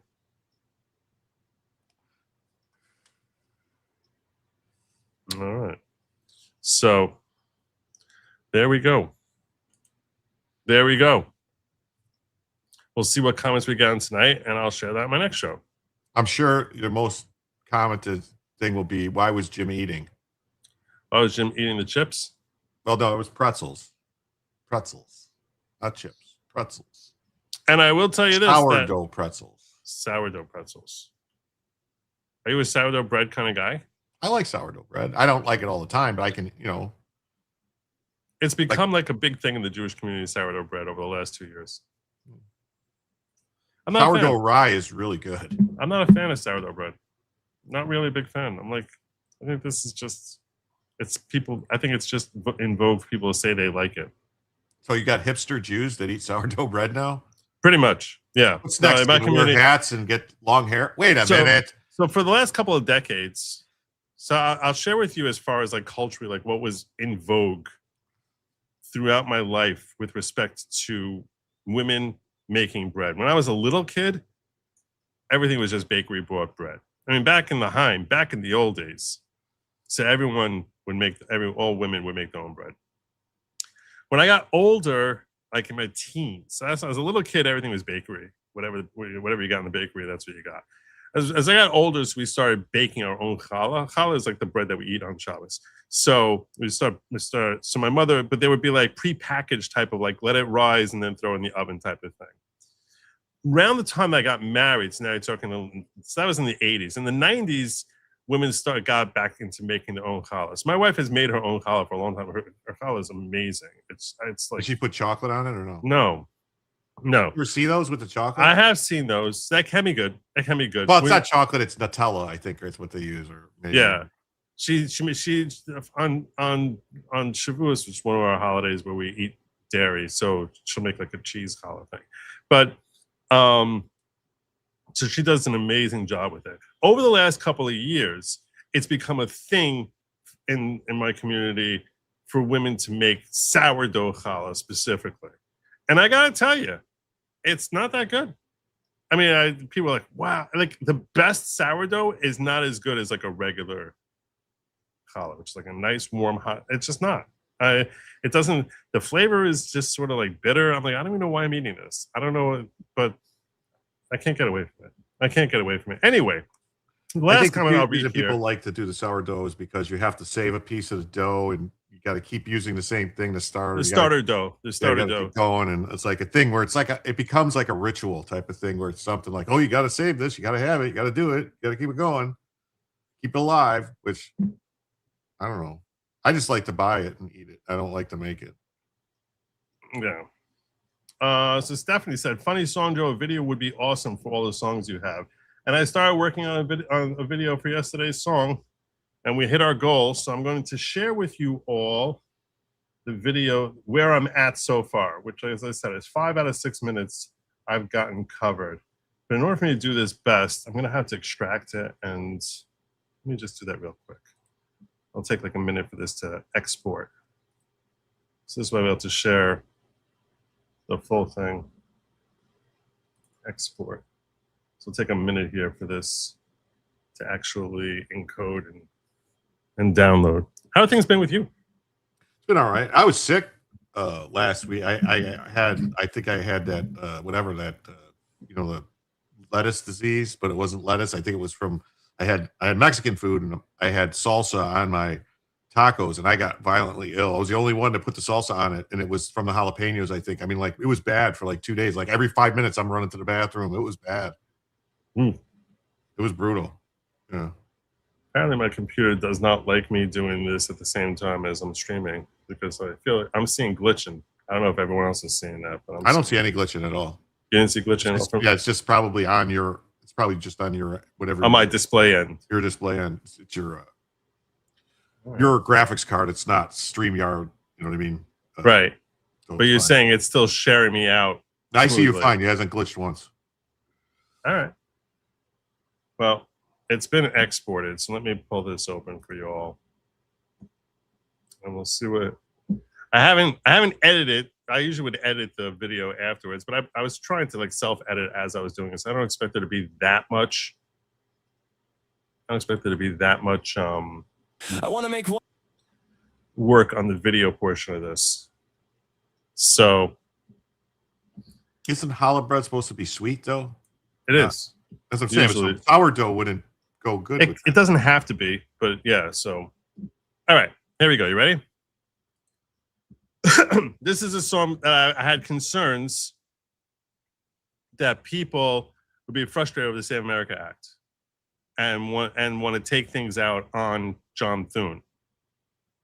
So this is my guidance for those people. I just want to be very clear that nobody should hurt John Thune. That's what this song is about. It's designed to help save and protect John Thune. So everyone should understand that.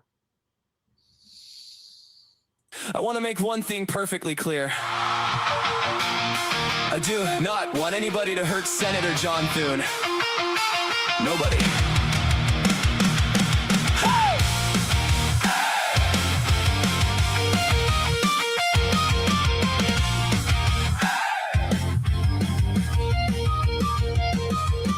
February came around. The SAVE Act had to wait. I hoped his Uber would keep saying 2 more minutes when it's 3 hours late. I hoped his every shopping cart would pull violently right. I hoped one AirPod dies at breakfast, though it charged the whole damn night. I hope the shower shuts off suddenly with shampoo in both eyes. I hope every captcha that he solves gives another one to try. I hoped every bag of chips he opened, tears straight down the side. I hope his smoke detector chirps at 3 a.m. and he can't find which one died. I hope every password he creates says you've used this one before. But nobody heard John Thune. That's not what I'm asking for. The Save America Act's dying. A little more each day. Another week, another month, another chance just fades away. And as we watch it slowly wither, there's one thing I must say. Nobody heard John Thune. Nobody heard John Thune. people came, the SAVE Act was looking mighty sick. I wished he'd order bad fugu and need his stomach pumped out quick. I hoped a rhino tranquilizer dart gets shot into a stupid orthopedic shoe. I hoped he'd sit on a cactus at a mall in South Peru. I hoped he'd get a kidney stone halfway through a 12-hour flight. I hope both airplane bathrooms lock and stay that way all night. But nobody heard John Thune. Seriously, hands off. The Save America Act is dying. It's weaker every day. February turned to April and nothing changed along the way. And as we watch it slowly wither, there's one thing I must say. Nobody heard John Thune. Nobody heard John Thune. June arrived with the SAVE Act. Barely had any chance. I hoped he'd walk away from a plane crash and get hit by the ambulance. I hoped leprosy made every tooth inside his lying mouth fall out. I hope a pelican would stab his eye with its big fat pelican snout. I hoped a booster shot reaction would give him Kathy Hochul's one-eye blink. I hoped a broken hotel by day would launch him face first into the sink. I hope he chokes on Pop Rocks. I hope he needs Depends. I hope that Candace Owens decides he's her new dearest friend. But nobody heard John Thune. I don't know how many times I have to say this. Nobody heard John Thune. The Save America Act is dying. It's almost cold and gray. Another promise slowly disappearing. Another vote that slipped away. And even as my thoughts get darker, there's one thing I still say. Nobody heard John Thune. Nobody heard John Thune. August came. The SAVE Act forgotten. I want him shipwrecked in the ocean. I want him hit by a short yellow bus. I want his head ripped clean off by a giant octopus. And have to crawl in his ear and slowly eat his brain. I want him swimming in a lake when struck by a derailed train. A falling coconut could cripple him in North Dakota. I hope he gets herpes simplex 10 from drinking someone else's soda. But nobody heard him. That would be wrong. Totally wrong. Maybe a buffalo stampede could pound him into goo, or a freakish accident when he tries Gorilla Glue. Where is Sharknado when we really need those guys? His tongue could swell up larger every time he tells his lies. I want him falling into quicksand and buried to his nose. A pack of rabid French poodles dressed in stupid matching clothes. I want him falling from a plane and thinking he'll be fine. I want him landing butt first on a live high voltage line.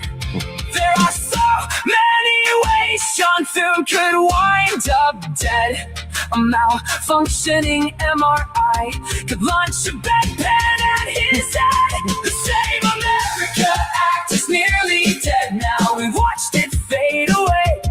February became April. June became. There's no more video, just so you know. And though the bill seems cold and buried, one principle stays true. Nobody heard John Thune. Nobody heard John Thune. Nobody heard John Thune. Nobody heard John Thune. So that's what I have so far. The last minute I have to still put in video for, but it's still great. Yes, it's still great, KBT. I would say something I found out that I didn't know about smoke detectors. I don't know if you know about this. What's that? Well, they have expiration dates. Did you know that? No. Really? Yes. And the new ones, when the 10 years expires, they just don't shut up until you replace them. The They angry just go beep, beep, beep, beep, and you go, "What's going on? It doesn't need a battery. It's hooked up to the thing. What's going on?" Yeah, and when they do it at 4 a.m, it's fantastic. And when everyone in your house starts doing it, because you take this one, okay, this one stopped. I got to take this down. I got to get a new one, and then 2 hours later, another one does it. And it's like, oh, great. So they're just going to keep doing this. And you look at it, it says, oh, yeah, after 10 years, they're no longer good. It's like, oh, well, this house was built 10 years ago. That's great. That's just great. Yeah. Everyone in the house is going to go off. And they did. And I had to get them all replaced. And you know what? They're $65 a piece now. Wow. Yeah. That starts adding up quick. Oh, it does. It adds up quick. That adds up quick. It does.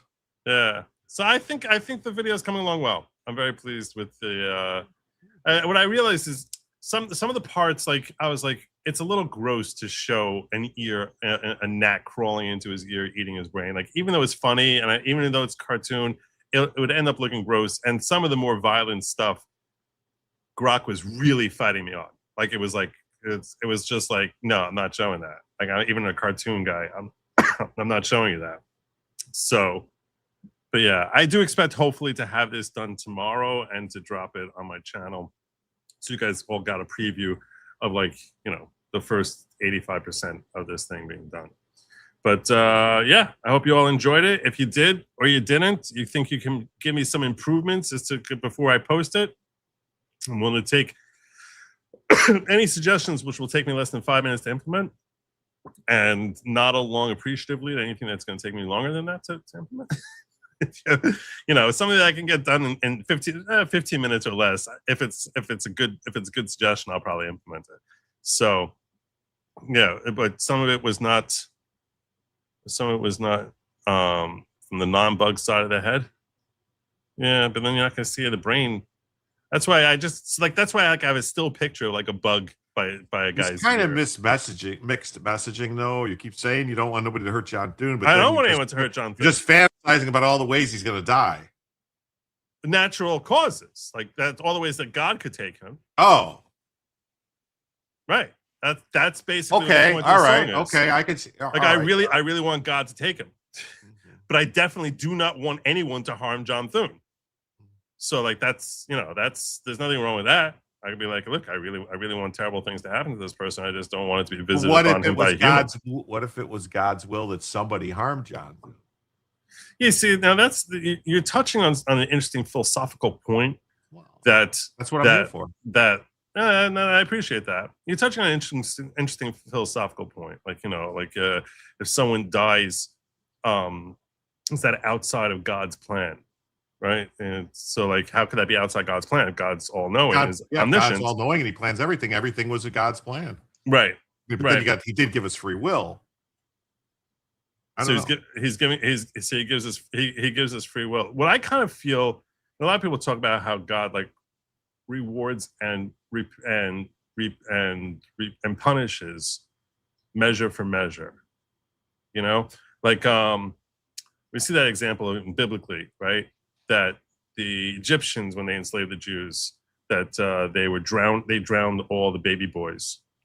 So their ultimate demise. I saw the movie, yeah. So drowning baby boys and their ultimate demise.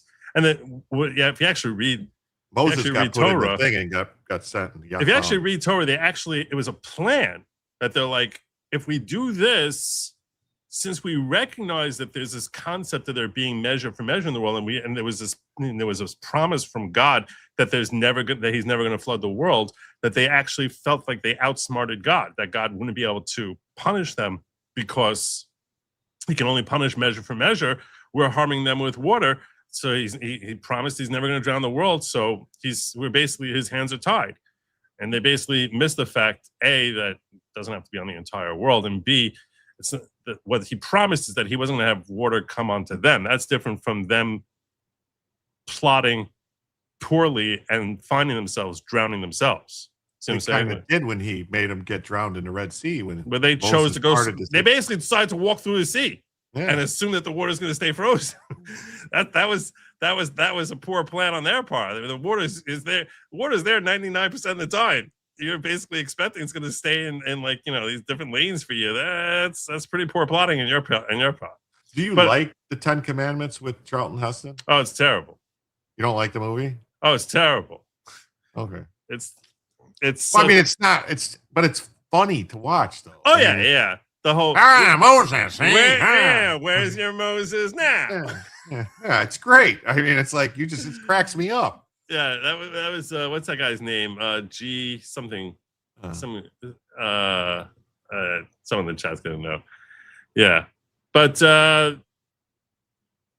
anyway, the bottom line is, so when I consider, the reason I talked about the whole measure for measure thing is because when I think about how I think God structured the universe, is that he sort of baked into the universe. It's not that he has to basically intercede into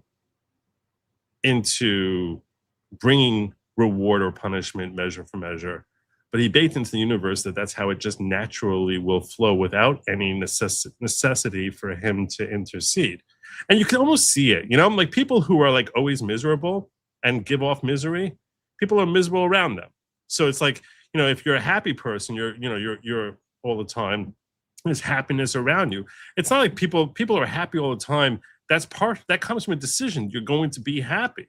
And so it's like you could sort of see how there's a lot of ways that what you put into the universe is what you naturally are able to take out of it.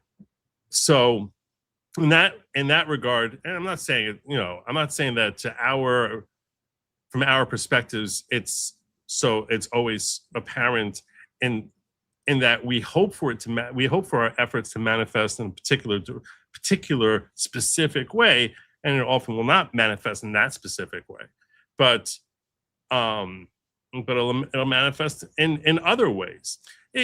Here's another example. Okay, if you work really hard, you end up looking good, right? It's like you put the effort in and you end up looking good. You sit around eating ho-hos all day, you end up looking like a ho-ho, right? You end up looking like it's like this.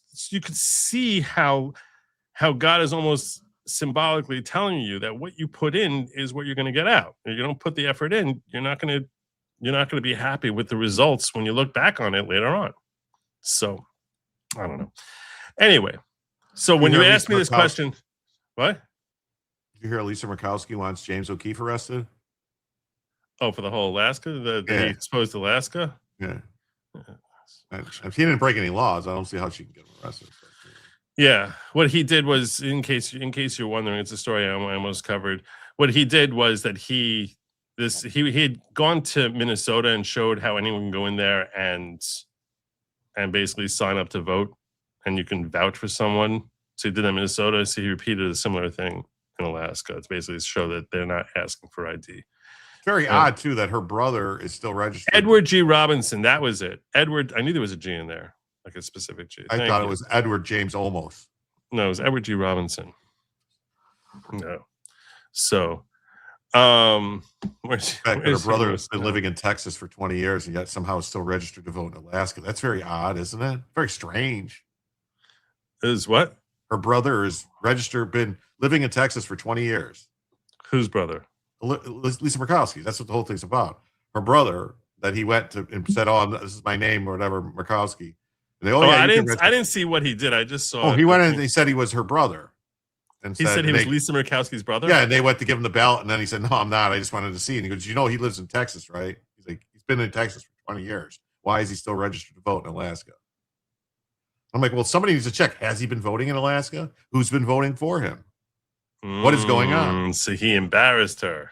Yeah, that's what she said. He should be arrested. He committed fraud. Well, no, he didn't. Just by saying something is not fraud. If he would have signed a paper or took a ballot and voted, that would have been fraud. Yeah. But just going in and saying, "I'm this person, will you give me the ballot?" And they go, "Yeah." And you go, "Ha ha, I got you." That's not fraud. That's catching someone in. Yeah.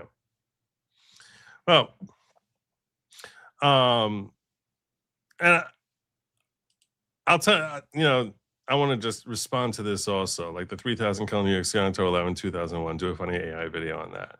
See, there's a lot of there's so many the fallacies in the assumption here. There's so many fallacies. that are baked into this. One of the fallacies is that they're worse off. That's first and foremost. But there's so many fallacies baked into this. I mean, I'm not sure if you have a problem with me making AI videos, but what happened there was horrific, and the people who do it deserve to be punished. And it's our duty here on earth to ensure that we do our best to institute justice, irrespective of the fact that you can look at it and say that's what God ultimately wants. So, you know, but you're sitting here basically, the whole presupposition that you know what's best for this individual or for that individual is kind of silly, especially if you consider the notion of a soul, and basically a soul coming back here many, many times. You don't really understand what the objective of the soul's circuit on earth this time is actually about. Like, you don't understand what the whole nature and objective is, or what's beneficial for it. But I do believe that the repercussions ultimately end up being for the best for every individual who's affected by a particular outcome. And it might be challenging to appreciate that or understand it. But I can give examples of that from tragedies I've endured in my own life. Like, you know, when my mother passed a dozen years ago, she was not an old woman. She wasn't particularly young. She was 71 when she died. And she had leukemia and basically died. And she suffered for 6 months. And down the stretch, it was horrific to see the pain and agony she was in. And I was still praying for her to live. I was praying for her to miraculously survive it.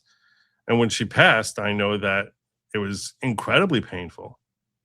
I was, you know, as anyone would, when they lose their mother, they're going to be very, very broken up about it. Like, you know, and then you have to sort of cope with that and deal with that and get past it. And one of the ways I got past it is that I saw in myself that there are ways I grew as a person that would have been impossible for me to grow if I didn't suffer through that loss. So when you look at it from that perspective, it's like, yeah, parts of life are very painful and can suck. That doesn't mean that, but if you look at our limited knowledge of what God's plan is far, far smaller than a toddler's knowledge of why a parent does something for them. So when a parent takes a kid to the doctor and they're not sick, they're getting them shots and vaccines to help keep them safe for the future. So from a kid's perspective, it's like, why is my parent punishing me? I didn't do anything wrong. Why are they giving me this painful thing? This is crazy. Like what did I do? Why they're torturing me? So if you look at the parent-child relationship from that perspective, and you understand that what the toddler understands about what the parent is doing is 1,000 times more than what we understand about what God is doing. So if you look at it from that perspective, so you're sitting here, you know, passing judgment as to, like, you know, the tragedy of people dying on 9/11. You're still in the toddler position, or less than a toddler position.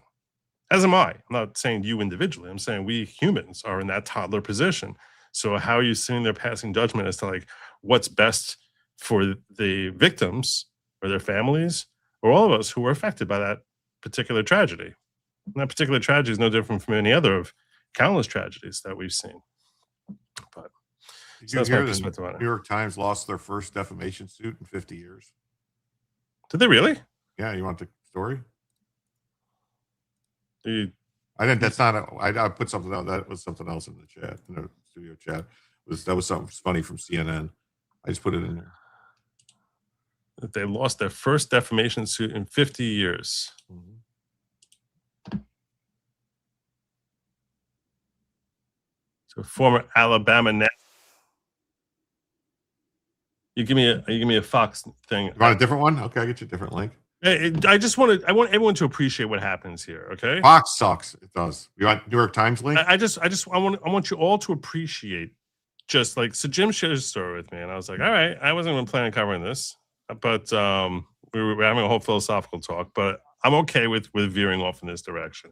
So we go in this direction. He gives me a link, and this is not against Jim at all. I want to make 100% crystal clear on that, because he's just trying to enhance and enrich the show, but. So he gives me this link, and this is how sucky Fox is, how insane it is. Okay, the headline that he gives me here is New York Times loses defamation suit ordered to pay $9.25 million to former Alabama basketball player. So you got this stupid pop-up over here, which Lord knows you don't want that. And it's like, what video is playing? Is it about this New York Times losing defamation suit? It's never about. Is it about the background of the Alabama basketball player? What the story is about? No, it's this. It's like the Geneva Conventions and international law. Who are you with? I'm with the New York Times. Trump takes reporter questions on Iran. Well, what the F are you giving me? Like, and they do this every single time. I think they use AI or something, and they just find a video that's like somehow has something like, oh, this is something with Iran or something. It's got nothing to do with anything that the reason I'm clicking on this story. And it's like they're just going to give me some stupid, ridiculous thing that just starts playing on me. And I have to like close out all these different things. I hate them. I really, really hate them. New York Times defeated in a defamation lawsuit Thursday brought by a former college basketball player in order to pay millions in damages. Alabama jury ruled that the Times defamed Kai Spears, then an 18-year-old freshman walk-on basketball player for the University of Alabama's Crimson Tide, who was swept up in a 2023 report linking him to a fatal shooting. After a 9-day trial, the 8-person jury determined that Spears was owed $9.25 million in damages. Spears was mentioned in the March 2023 report authored by New York Times sports writer Bill Witz. Spears was falsely identified as being a passenger in a car at the site of January 2023 shooting that resulted in the death of 23-year-old Jamia Harris. The Times issued a lengthy editor's note into the report in June 2023, but only after Spears filed a defamation lawsuit. The original version of the article, published March 15th, misidentified the person who was in the car with Crimson Tide star Brandon Miller when the shooting occurred. Based on information from a person familiar with the case, the article erroneously identified the person as Kai Spears, a freshman basketball player. After the article was initially published, Alabama's athletic director and Spears' father denied that Spears was present. The Times included those reports, because you don't want them associated with being like a gangbanger or something like that. Times included those responses and reviewed its reporting, but it did not conclude that any other change to the article was warranted at that time. On Wednesday, Spears filed a defamation suit against Times that included new details about the incident. Based on that information, editors assigned further reporting, which determined that the other person on the scene was not Spears, but Cooper Lee, a student manager for the team. Times regrets the error in the initial report. It's like, by that time, like, it's like all of the juice is spilled from the bottle by that point. Witz, who began reporting for the Times in 2008, relied on an anonymous source who claimed Spears was at the site of the shooting. Witz testified the source was a high-level person professional.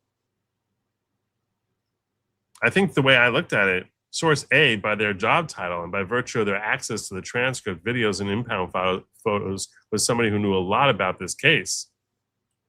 In my mind, the story had a focus, and the tragedy, as bad as it was, could have been much worse. A separate anonymous source had told Witz, I can tell you it's a white guy on the basketball team. I just don't remember his name. According to the patch, Witz ultimately concluded from the witness stand, yes, the story had a mistake, no question. Stupid. Stupid. Well, I'm glad he's getting his bag. First time they lost in 50 years. Pathetic. They lie all the time. It is. It's really pathetic. The other one was just this funny story about CNN, because, you know, RFK Jr. has this cooking show that he's been doing. We're showing people how you can eat healthy and it's affordable and blah, blah, blah.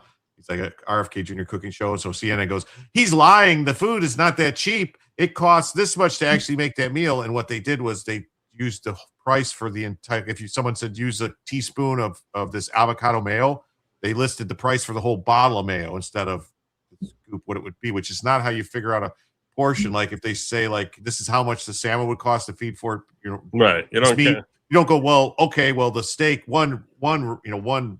Obviously, because otherwise the next time you use ketchup, we say, and the ketchup's free. Yeah, and the ketchup's free every time. That's the thing. They try to do that to say, like, no, it actually is this much. It's ridiculous. It's like, no, that's not how it works. You don't say, like, oh, well, you have to buy a whole side of beef to get that filet mignon. So it's actually $400 for meat, not $30 or whatever. Yeah. That was just funny. getting back to the philosophical thing here. Remember, only promised no death by water. He never said anything about fire. I actually saw a whole thing from the Morale on this literally today. Like, literally today, I saw a whole thing about how when God uses water, that the reason that it's a very mystical thing that I was looking at. The Morale was very mystical. He was the one who created the golem, so he was a very mystical guy. So in some of his writings, it's his work is kind of mystical. So, but just in sum and substance, that water is basically it doesn't have form of its own, which I guess you could say the same about fire. But water is what's used to eradicate things, like obliterate them and bring things back to zero. And you can see that because, you know, the original Earth is covered in water. Like there's sort of like a rebirth from that. It's not covered in fire. It's covered in water. It's sort of like is like a sculpting of what was into like something and into like a rebirth into something new.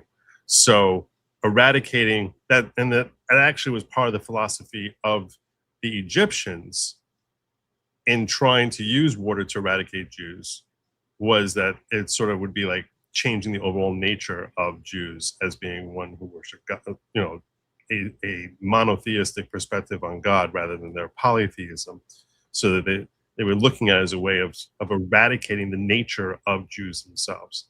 So that was so, and that's why when God basically destroys the world with flood, that it's basically trying to just eradicate the corruption, you know, root and stem, because that ultimately, that's why it rains for 40 days and 40 nights, because 40 days is a period for like actual reformation of something, which you can see from, like, let's say the formation of a fetus. Anyway, but this is getting a little bit more mystical than I usually would like to get on this show. Is that why Muslims don't like to take showers? Because they don't want to for 40 days.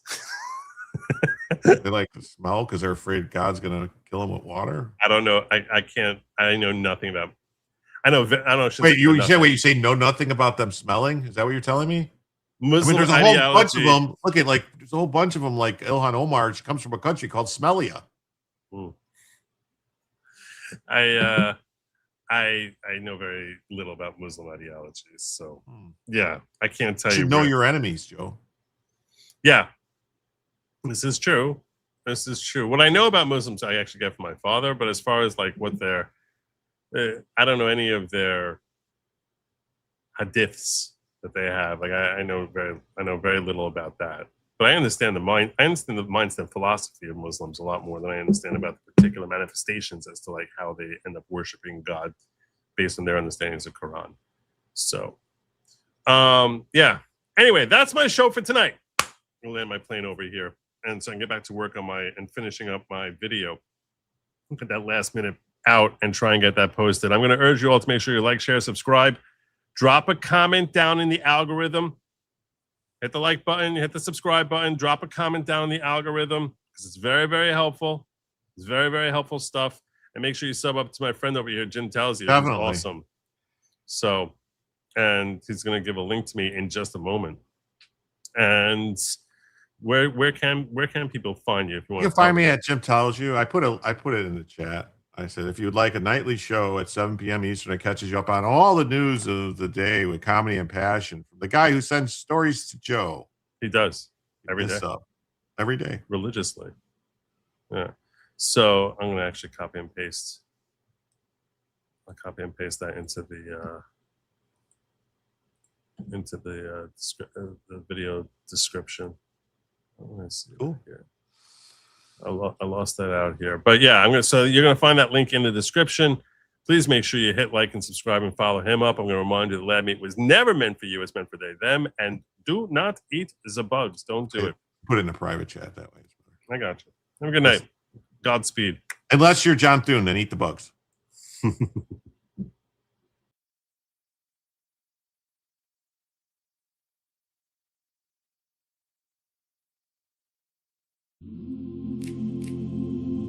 The plane is landing.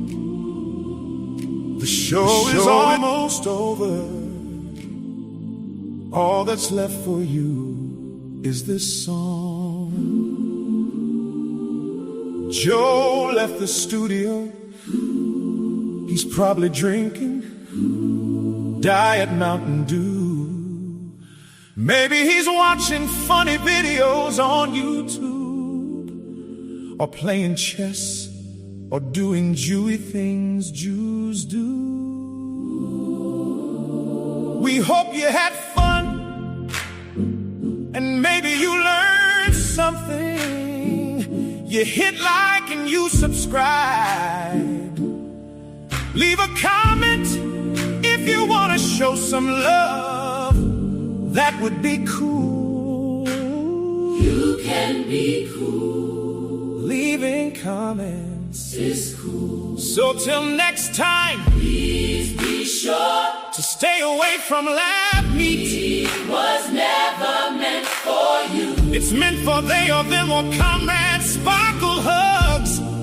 And most importantly, do not eat Z-bugs. Good night and Godspeed.